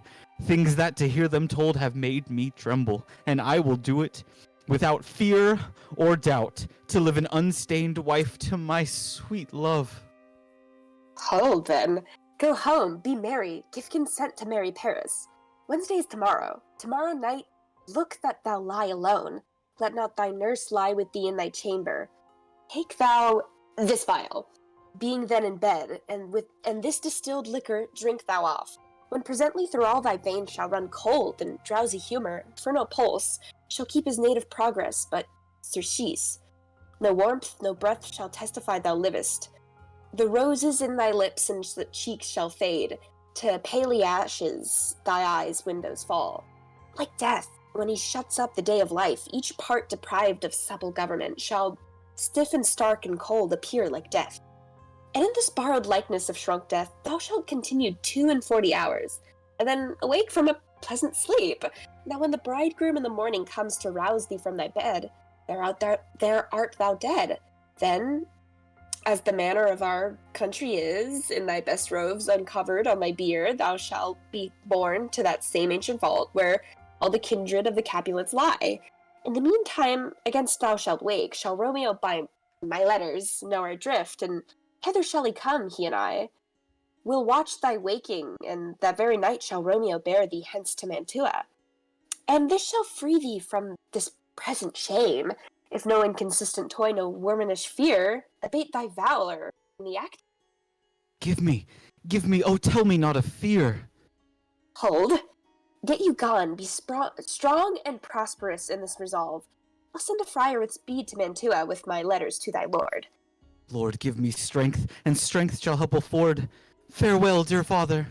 Bye. Exeunt. Scene 2. The hall in the Capulet's house. Enter Capulet, Lady Capulet, a nurse, and 2 serving men. So many guests invite as here is right. Exit first servant. Sirrah, go hire me 20 cunning cooks. Ye shall have none ill, sir, for I'll try if they can lick their fingers. Are you Irish? Okay. How canst thou try them so? Marry, sir, 'tis an ill cook that cannot lick his own fingers, therefore he that cannot lick his fingers goes not with me. Go, be gone. Exit second alright. servant. What a weird guy. We shall be much unfurnished for this time. What is my daughter gone to Friar Lawrence? I forsooth. Well, he may chance to do so some good on her. A peevish, self-willed harlotry it is. See where she comes forth with merry look. Enter Juliet. Now, my headstrong, where have you been gadding? Where I have learned me to repent the sin of disobedient opposition to you and your behests, and am enjoined by Holy Lawrence to fall prostrate here and beg your pardon. Pardon, I beseech you. Henceforward I am ever ruled by you. County, go tell him of this. I'll have this knot knit up tomorrow morning. I met the youthful lord at Lawrence's cell, and gave him what becomed love I might, not step over the bounds of modesty.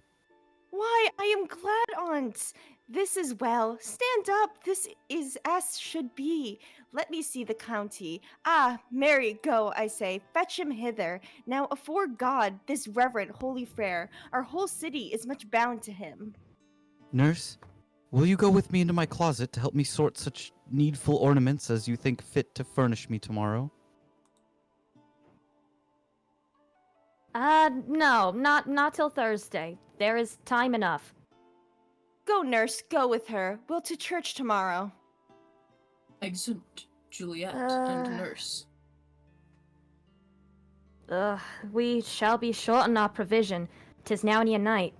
Tush, I will stir about, and all things shall be well. I warrant thee, wife. Go thou to Juliet, help to deck her up her.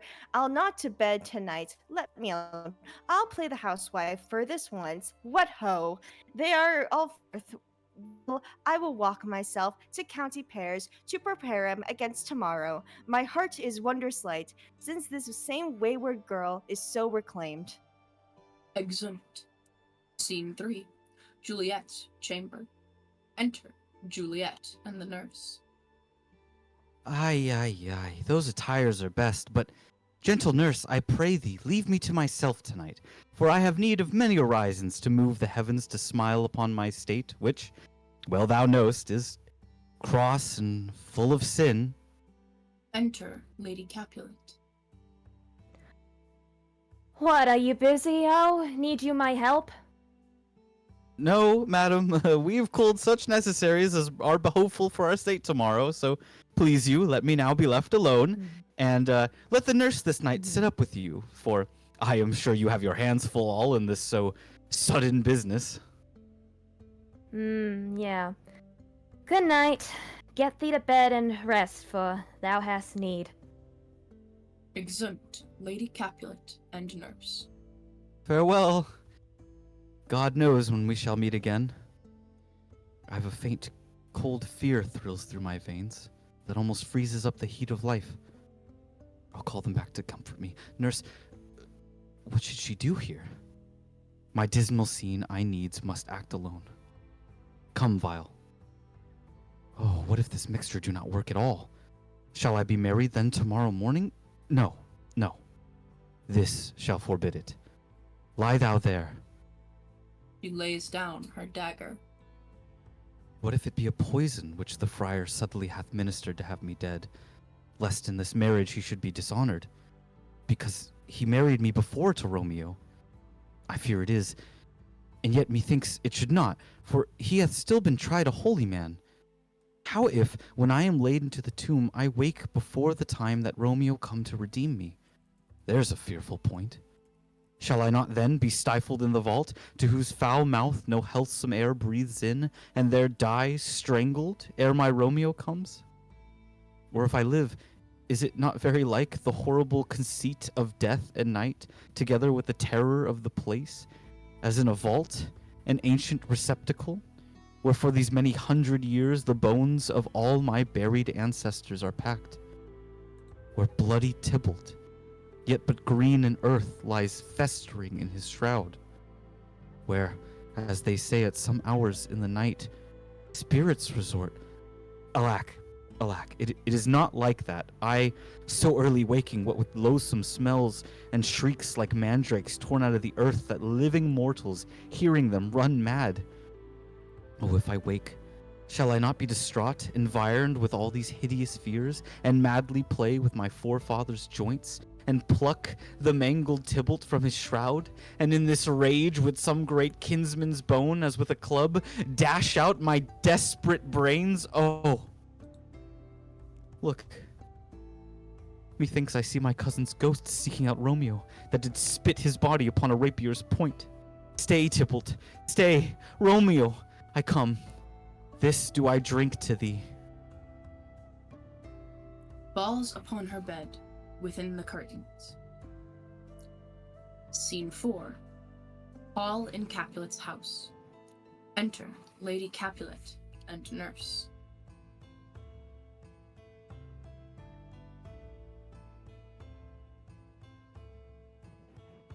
Lady Capulet is dying. Paul, take these keys and fetch more spices, nurse. A call for lattes and quinces in the pastry. Enter Capulet. Come, stir, stir, stir! The second cock hath crowed. The curfew bell hath rung. 'Tis 3 o'clock. Look to the baked meats, good Angelica. Spare not for the cause. Go, you cock queen, go. Get you to bed, Faith. You'll be sick tomorrow for this night watching. Sorry, got a bit distracted there. No, not a whit. What? I have watched okay. ere now all night for lesser cause, and ne'er been sick. Ah, yeah, distracted, sure. You have been a mouse hunt in your time, but I will watch you from such watching now. Exeunt Lady Capulet and nurse. A jealous hood, a jealous hood. Enter 3 or 4 serving them with spits, logs, and baskets. Now, fellow, what's there? Things for the cook, sir? But I don't know not what. Make haste, make haste. Exit first servant. Sarah, fetch dryer logs. Call Peta. He will show thee where they are. Ugh. Give ahead, sir, that will find out logs and never trouble Peter for the matter. Exit. Still don't like that guy. Mass and well said, a merry horse son, ha! Thou shalt be a loggerhead, good faith to stay. The county will be here with music straight, for so he said he would, I hear him near. There is music from within. Nurse! Wife! What ho! What nurse, I say? Re-enter nurse. Go awaken Juliet! Go and trim her up! I'll go and chat with Paris. Hey, make haste, make haste! The bridegroom, he is come already. Make haste, I say! Exeunt. Scene 5. Juliet's chamber. Enter nurse. Mistress? What mistress, Juliet? Fast I want her, she. Why, wham? Why, weighty? Fie, you swugabed. Why, what I say? Madame? Sweetheart? Why, bride? What, not a word? You take your pennyworths now, sleep for a week for the next night, I warrant. The county palace has set up his west, that you shall west but whittle. God forgive me, Mary and amen, how sound is she asleep. Oh, but I must needs wake her. Madame! Madame! Madame!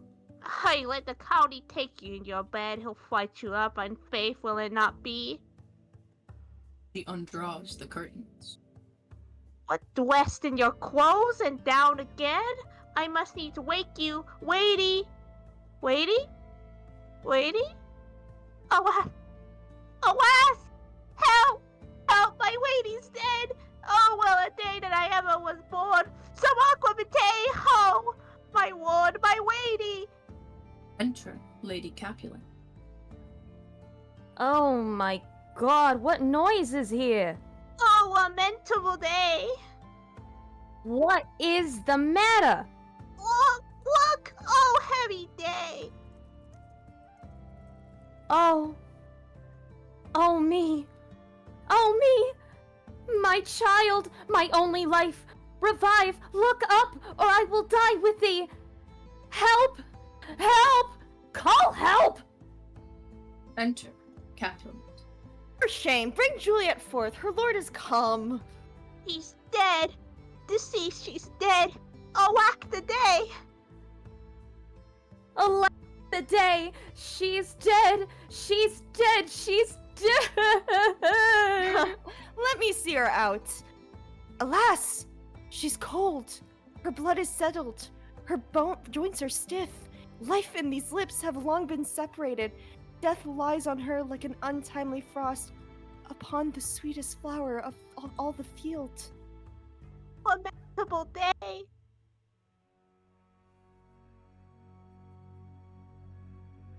Full time!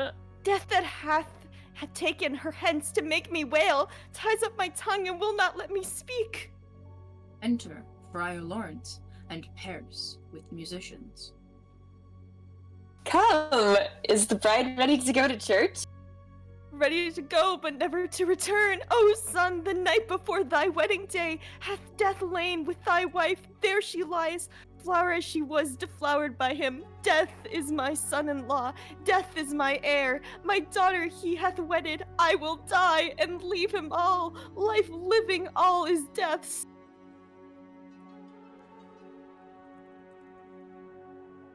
Have I thought long to see this morning's face, and doth it give me such a sight as this?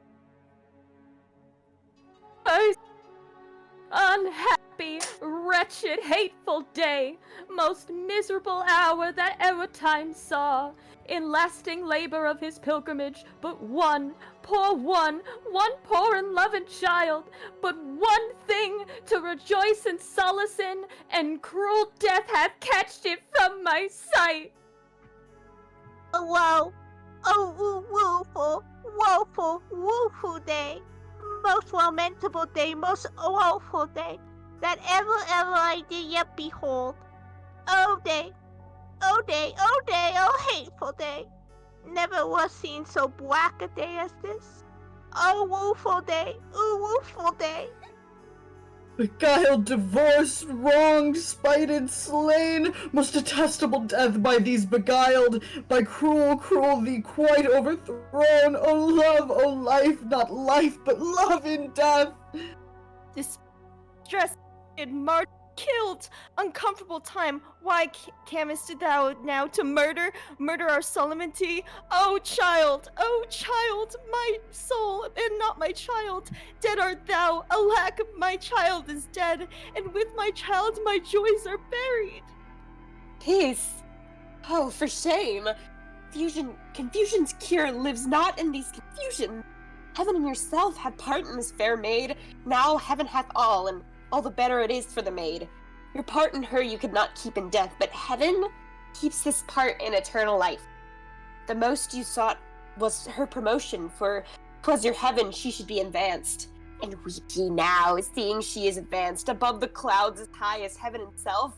Oh, in this love you love your child so ill, you run mad, seeing that she is well. She's not well married that lives long, but she's best married that dies young. Dry up your tears, and stick your rosemary on this fair corse, and, as the custom is in all her best array, bear her for church. For though fond nature bids us in lament, yet nature's tears are reason's merriment. All things that we ordained festival turn from their office to black funeral, our instruments to melancholy bells, our wedding cheer to a sad burial feast, our solemn hymns to a sullen dirgeous change, our bridal flowers serve for a buried corse, and all the things change them to the contrary. Sir, go you in, and madam, go with him. And go, Sir Paris. Everyone prepare to follow this fair course unto her grave. The heavens do lower upon you for some ill. Move them no more by crossing their high will. Exeunt Capulet, Lady Capulet, Paris, and Friar Lawrence. Faith, we may put our pipes and be gone. It's good fellows, huh? Put up for, well, you know. This is a pitiful case. I, by my troth, the case may be amended. Enter Peter.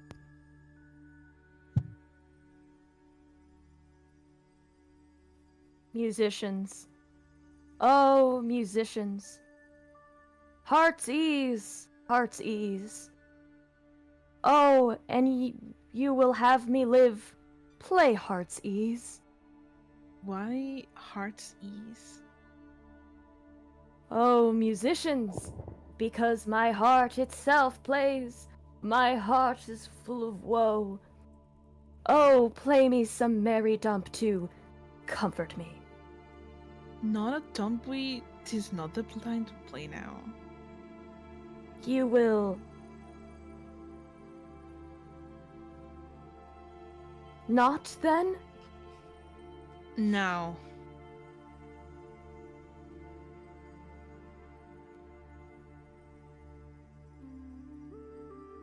I will then give it to you soundly.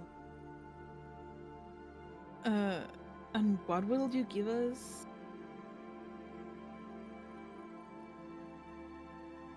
I'll give you something.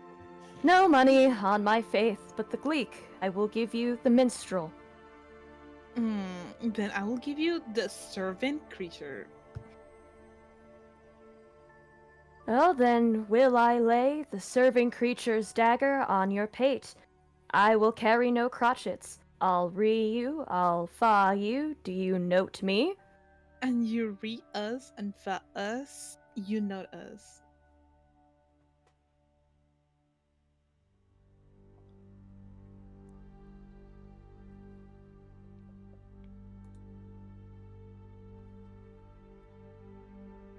Pray you, then put up your dagger and put out your wit. A wit. I will dry beat you with an iron wit, and put up my iron dagger. Answer me like men.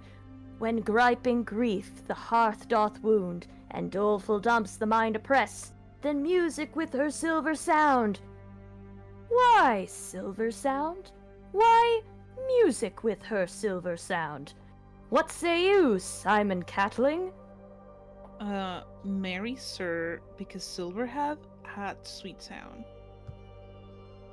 Pretty. What say you, Hugh Rebeck? I say silver sound because musicians sound for silver. Pretty too. What say you, James Soundpost? Faith, I know not what to say! Oh! I cry you mercy. You are the singer. I will say for you, it is music with her silver sound, because musicians have no gold for sounding. Then music with her silver sound, with speedy help doth lend redress. Exit. What a pestilent knave is the same. Hang him, Jack!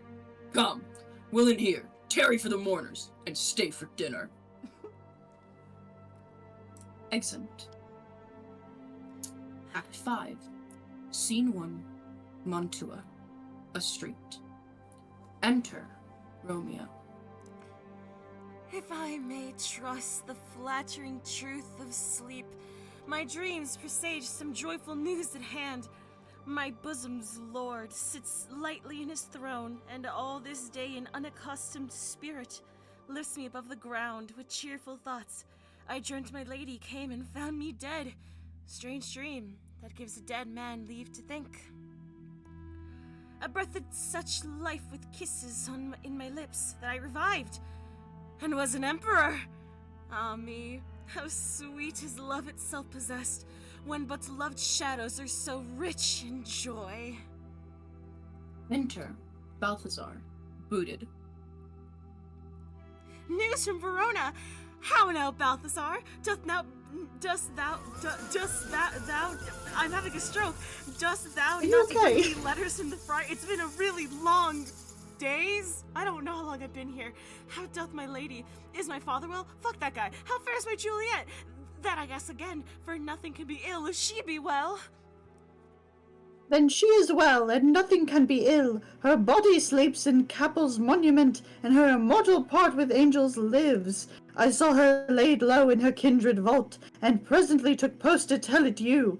Oh, pardon me for bringing these ill news, since you did leave it for my office, sir. Is it even so?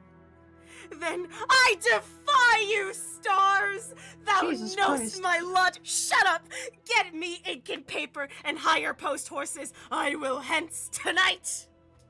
I do beseech you, sir, have patience. No! Your looks are pale and wild, and you do import some misadventure. Tush! Thou art deceived! Leave me, and do the thing I bid thee do! Hast thou no letters to me from the friar? God! The demons! No, my good lord, Jesus fucking Christ. No matter! Get thee gone! And hire those horses! I'll be with thee straight! Exit Balthazar. Well, Juliet, I will lie with thee tonight. Let's see for means, oh mischief, thou art swift to enter in the thoughts of desperate men. I do remember an apothecary, and hereabouts he dwells, which late I noted in tattered weeds, with overwhelming brows, culling of simples, meager were his looks. Sharp misery had worn him to the bones. He's ugly, and in this needy shop a tortoise hung, an alligator stuffed in other skins of ill-shaped fishes. And about his shelves a beggarly account of empty boxes, green earthen pots, bladders, and musty seeds. Remnants of a packard and old cakes of roses were thinly scattered to make up a show. Noting this penury, to myself I said, and if a man did need a poison now, who settles present death in Mantua, here lives a caitiff rich, would sell to him. That is what I said. Oh, this same thought did before run my need, and this same needy man must sell it to me. As I remember, this should be the house. Being holiday, the beggar's shop is shut. What ho! Apothecary! Enter Apothecary. Who calls so loud? Come hither, man! I see that thou art poor! Hold, there is 40 ducats. Let me have a dram of poison, such soon needing speeding gear, as will disperse itself through all the veins, that the life-weary taker may fall dead, and that the trunk may be discharged of breath as violently as hasty powder fire doth hurry from the fatal cannon's womb! Such drugs I have, but Mantua's law is death to he that utters them. Art thou so barren, full of wretchedness, and fears to die? Famine is in thy cheeks, bitch. Need and oppression starve within thine eyes. Content and beggary hangs upon thy back. The world is not thy friend, nor the world's law. The world affords no law to make thee rich. Then be not poor, but break it, and take this! That was unnecessary, all of it. My poverty, but not my will, consents. Hell yeah! I pay thy poverty, not thy will! I don't give a shit about that! Fine! Okay, well, fine. Put this in any liquid thing you will, and drink of it. And if you had the strength of 20 men, it would kill you dead. So dead. You will be dead. Yes! Yes! Yes! There's thy gold, weirdo. Worst poison to men's souls, doing more murders in this loathsome world than these poor compounds that thou mayst not sell. I sell thee poison, thou hast sold me none. Farewell, buy food and get thyself in flesh. Come, cordial and not poison, and go with me to Juliet's grave, for there I must use thee. Exeunt. Scene 2. Friar Lawrence's cell. Enter Friar John. Holy Franciscan Friar, Brother Ho. Enter Friar Lawrence. This same should be the voice of Friar John. Welcome from Mantua. That's Romeo, or if his mind be writ, give me his letter. Oh my god, I'm going to barefoot brother out one of our order to associate me. Here in this city, visiting the sick, and finding him the searches of the town, suspecting that we both were in the house where the infectious pestilence did reign. Seal up the doors and will not let us forth. So that speed to Mantua there was stayed. So then, like, who bear my letter then? Romeo? Well, I could not send it. Here it is again. Nor get a messenger to bring it thee. So fearful were they of infection. Oh, that's not... By my brotherhood, the letter was not nice, but full of charge of dear import, and the neglecting it may do much danger. Friar John, go hence, get me an iron crow, and bring it straight unto myself. Brother, I'll go and bring in thee. Thank you. Exit. Now must I to the monument alone. 3 hours will fair Juliet wait. She will beshrew me much that to Romeo. I've had no notice of these accidents, but I will write again to Mantua and keep her at my cell till Romeo come. Poor living corse, closed in a dead man's tomb. Exit. Scene 3. A churchyard. In it, a tomb belonging to the Capulets. Enter Paris and his page, bearing flowers and a torch. Give me thy torch, boy, hence, and stand aloof. Yet put it out, for I would not be seen. Under yond yew trees lay thee all along, holding thine ear close to the hollow ground, so shall no foot upon the churchyard tread, being loose, unfirm with digging up of graves. But thou shalt hear it. Whistle then to me, a signal that thou hear'st something approach. Give me those flowers. Do as I bid thee. Go. I am almost afraid to stand alone here in the churchyard, yet I will adventure. He retires. Sweet flower, with flowers thy bridal bed I strew. Oh woe, thy canopy is dust and stones, which with sweet water nightly I will do, or wanting that, with tears distilled by moans. The obsequies that I for thee will keep nightly shall be to strew thy grave and weep. The page whistles. The boy gives warning something doth approach. What cursed foot wanders this way tonight, to cross my obsequies and true love's right? What with a torch muffle me night awhile? Retires. Enter Romeo and Balthazar, with a torch, mattock, and see you. This is sweet company. Give me that mattock and the wrenching iron. Hold, take this letter. Early in the morning, see thou deliver it to my lord and father. Give me the light upon thy life, I charge thee. Whate'er thou hearst or seest, stand all aloof, and do not interrupt me in my course. Why I descend to this bed of death is partly to behold my lady's face, but chiefly to take thence from her dead finger a precious ring, a ring that I must use in dear employment, therefore hence be gone. But if thou, jealous, dost return to pry in what I further shall intend to do, by heaven, I will tear thee joint by joint and strew this hungry churchyard with thy limbs. The time and my intents are savage wild, more fierce and more exhonorable, far than empty tigers or the roaring sea.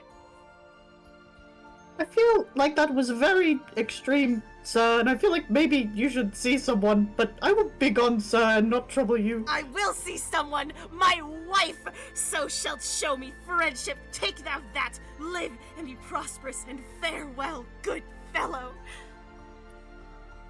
Aside. For all this same, I'll hide me hereabout. His looks I fear, and his intents I doubt.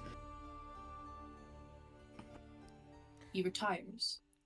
Thou detestable maw, thou womb of death, gorged with the dearest morsel of the earth, thus I enforce thy rotten jaws to open, and in despite I'll cram thee with more food! He opens the tomb. This is that banished, haughty Montague that murdered my love's cousin, with which grief it is supposed the fair creature died, and here is come to do some villainous shame to the dead bodies. I will apprehend him. He comes forward. Stop thy unhallowed toil, vile Montague! Can vengeance be pursued further than death? Condemned bitch! I do apprehend thee! Obey and go with me, for thou must die! God damn it with the bitch shit again. You know what? No, I must indeed, and therefore came I hither. Good gentle youth, tempt me not, a desperate man. Fly hence, and leave me. Think upon these gone. Let them affright thee, I beseech thee, youth. Not youth, you're really old. Put not another sin upon my head by urging me to fear. Do you hear them? Do you hear the demons? Oh, be gone! I don't. I lost thee better than myself, for I come hither armed against myself. Why don't you hear them? Stay not, be gone, live, and hear the after say, a madman's mercy bade thee run away. I do defy thy conjurations and apprehend thee for a bitch here. God damn it! Why is it this shit? Wilt thou provoke me? Then have at thee, boy! They fight. They got the watch! Page exits. Oh, I am slain! He falls. If thou be merciful, open the tomb and lay me with Juliet! He dies. Everyone in this city is so weak. He's so easy to kill. In faith I will, though. Let me peruse this face. Mercutio's kinsman, noble County Paris. What said my man when my betossed soul did not attend him as we rode? I think he told me Paris shouldn't have married Juliet. Said he not so? Or did I dream it so? Or am I mad hearing him talk of Juliet to think it was so? Oh, give me thy hand, one writ with me in sour misfortune's book. I'll bury thee in a triumphant grave. Oh, grave? Oh no, a lantern! Slaughtered youth, not youth, for here lies Juliet, and her beauty makes his vault a feasting presence full of light. Death lie thou there, by a dead man interred. He lays Paris in the tomb. How oft when men are at the point of death have they marry,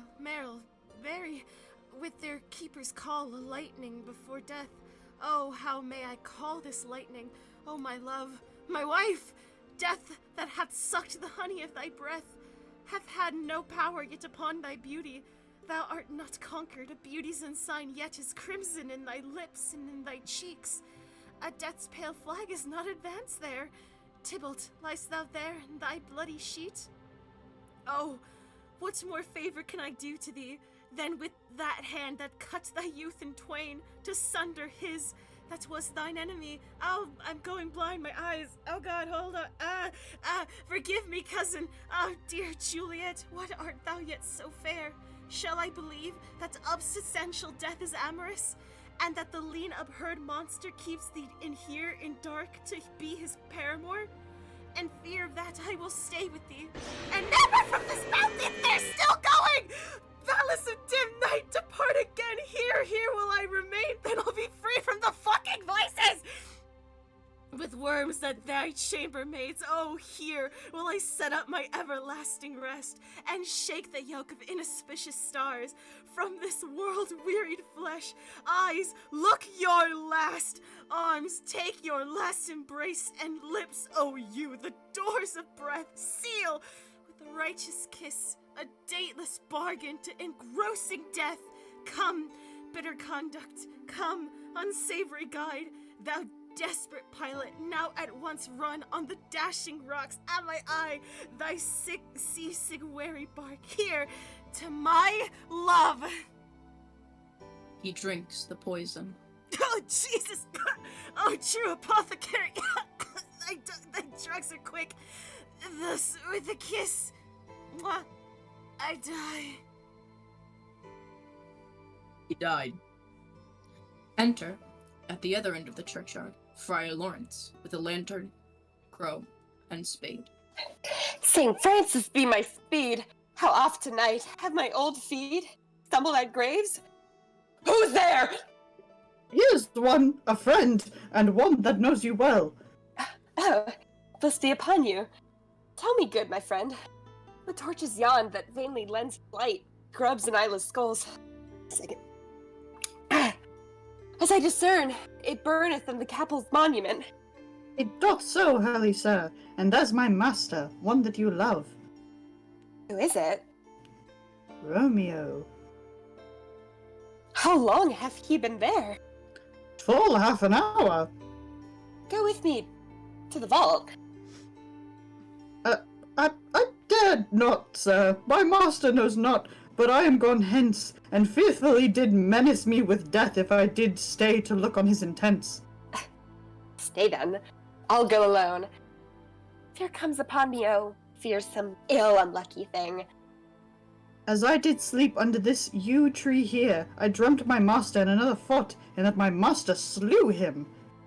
Romeo! He advances. Alack, alack, what blood is this? Which stains the stony entrance of the sepulchre? What means these masterless and gory swords to lie discolored by this place of peace? He enters the tomb. Romeo! Oh, pale, who else? What? Paris too, oh no? And steeped in blood? Oh, what an unkind hour is guilty of this lamentable chance. The lady stirs. Juliet wakes. Oh, big yawn. Oh, comfortable friar. Where is my lord? I do remember well where I should be, and there I am. Where is my Romeo? There is noise within. I hear some noise. Lady, come from that nest of death, contagion, and unnatural sleep. The greater power than we can contradict hath thwarted our intent. Come away. Thy husband in thy bosom there lies, dead. In Paris too. Come, I'll dispose of thee among a sisterhood of holy nuns. Stay not to question, for the watch is coming. Come, go, good Juliet. There is another noise. Dare no longer stay, I have to go. Go. Fucketh off, for I will not away. Okay, fine. Exit, Friar Lawrence. What's here? A cup? Closed in my true love's hand?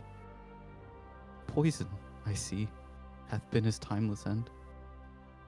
Oh, churl. Drunk all, and left no friendly drop to help me after. I will kiss thy lips. Haply some poison yet doth hang on them, to make dye with the restorative. He kisses him. Thy lips are warm. Lead. Within.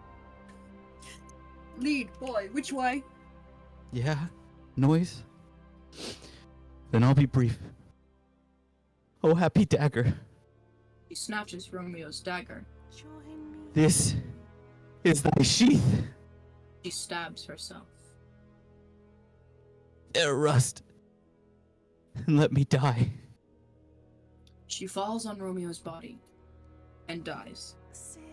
Enter. Watch. Enter. Watch. With the page of Paris. This is the place there where the torch doth burn. The ground is bloody. Search about the churchyard. Go, some of you. Who are you? Find this hatch.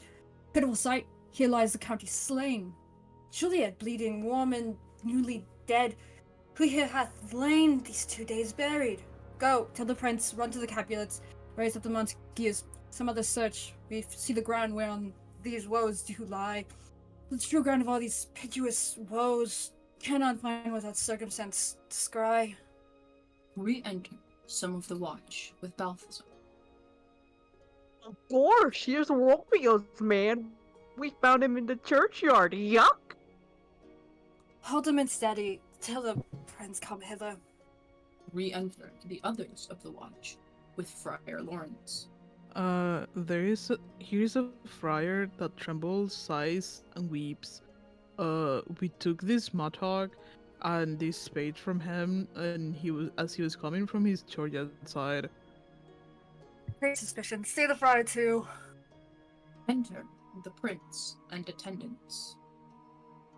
What misadventure is so early up that calls our person from our morning rest? Enter Capulet, Lady Capulet, and others. What should it be that they so shriek abroad? Yeah, what? Sorry, father. What the heck is going on here? The people in the street cry Romeo, some Juliet, and some Paris, and all run with open outcry toward our monument. What fear is this which startles in our ears? Sovereign, here lies the county Paris slain, and bitch Romeo's dead, and Juliet dead before. Warm and who killed. Search, seek, and know how this foul murder comes. Here's a friar, and slaughtered Romeo's men, with instruments upon them to fit to open these dead men's tombs. Oh heavens! Oh wife, look at how our daughter bleeds! This dagger hath mistaken, for lo, his house is empty on the back of Montague, and it is missheathed in my daughter's bosom. Oh me. This sight of death is as a bell that warns my old age to a sepulchre. Ugh. Enter Montague and others. Come, Montague, for thou art up early, to see thy son and heir more early down. Alas, my liege, my wife is dead tonight. Grief to my son's exile has stopped her breath. What further woe conspires against mine age? Ugh, look and thou shalt see. Oh, thou untaught, what manners is in this? To press before thy father to a grave. Seal up the mouth of outrage for a while, till we can clear these ambiguities and know their spring, their head, their true descent, and then I will be general of your woes, and lead you even to death. Meantime forbear, and let mischance be slave to patience. Bring forth the parties of suspicion. I am the greatest, able to do least, yet most suspected, as the time and place doth make against me of this direful murder. And here I stand, both to impeach and purge myself condemned, and myself accused. Then say at once what thou dost know in this. I will be brief, for my short date of breath is not so long as is a tedious tale. Romeo, there dead, was husband to that Juliet, and she, there dead, that Romeo's faithful wife. I married them, in their stolen marriage day. Was Tybalt's doomsday, whose untimely death banished the new-made bridegroom from the city, from whom, and not for Tybalt, Juliet pined. You, to remove that siege of grief from her, betrothed, and would have married her perforce to county Paris. Then she comes to me, and with wild looks, bids me devise some mean to rid her from this second marriage, or in my cell there, she would kill herself. Then I gave her, so tutored by my art, a sleeping potion, which so took effect as I intended, for it wrought on her the form of death. In the meantime, I writ to Romeo that he should hither come at this dire night, as to help take her from her borrowed grave, being the time the potion's force should cease. But when she bore my letter, fucking Friar John was by accident, and yesterday returned my letter back. Then all alone at the perfect hour of her waking, came I to take her from her kindred's vault, meaning to keep her closely at my cell, so that I could conveniently consent of Romeo. But then, when I came the minute ere the time of her awaking, here untimely lay the noble Paris, and true Romeo's dead. She wakes, and I entreated her come forth and bear this work of heaven with patience. But then a noise scare me from the tomb, and she, too desperate, would not go with me, but as it seems, violence on herself. All this I know, and to the marriage, her nurse is privy, and if aught in this miscarried by my fault, let my old life be sacrificed, some hour before his time, into the rigor of Severus' law. Girl, you're crazy, but we still have known thee for a holy man. Where's Romeo's man? What can he say in this? Brought my master news of Juliet's death, and then in post he came from Mantua to this same place, to this same monument. This letter he early bid me give his father, and threatened me with death. Going in the vault, I departed not and left him there. Give me the letter, I will look on it. Where's the county's page that raised the watch? Sirrah, what made your master in this place? He came with flowers to strew his lady's grave and bid me stand aloof, and so I did. I'm just a little guy, and on comes one with light to up the tomb, and by my master drew him, and then I ran away to call the watch. This letter doth make good the friar's words, their course of love, and the tidings of her death. And here he writes that he did buy poison of a poor apothecary, and therewithal came to this vault to die, and lie with Juliet. Where be these enemies? Capulet, Montague! See what Scrooge is laid upon your hate that heaven finds means to kill your joys with love, and I, for winking at your discords too, have lost a brace of kinsmen. All are punished. Oh, brother Montague, give me thy hand. This is my daughter's jointure, for no more can I demand. But I can give thee more, for I will raise her statue in pure gold, that while Verona by that name is known, there shall be no figure at such rate be set as that of true and faithful Juliet. As rich shall bitches, it was Romeo, right? I think, yeah, it was Romeo. We'll go with that, we'll go with that, yeah. Yeah, Romeo. By his lady's Romeo. lie, for poor sacrifices of our amenity. Sashay away. A glooming peace this morning with it brings. The sun, for sorrow, will not show his head. Go hence, to have more talk of these sad things. Some shall be pardoned, some punished. For never was a story of more woe than this of Juliet and her Romeo. Exempt. We did it! We somehow did it! Despite everything, we did it! Oh my god. It's over. Sashay away. You guys have no Sashay fucking away. idea. The Herculean trials it took to put on this show. My Oh god! my It god. was so bad, guys. Oh my god. Am I right? We were Guys, I literally had to. I had to go worship Apollo for this to happen. That is I had to 3 years of ignoring that man, ignoring Apollo. Like, And hey, it- bestie.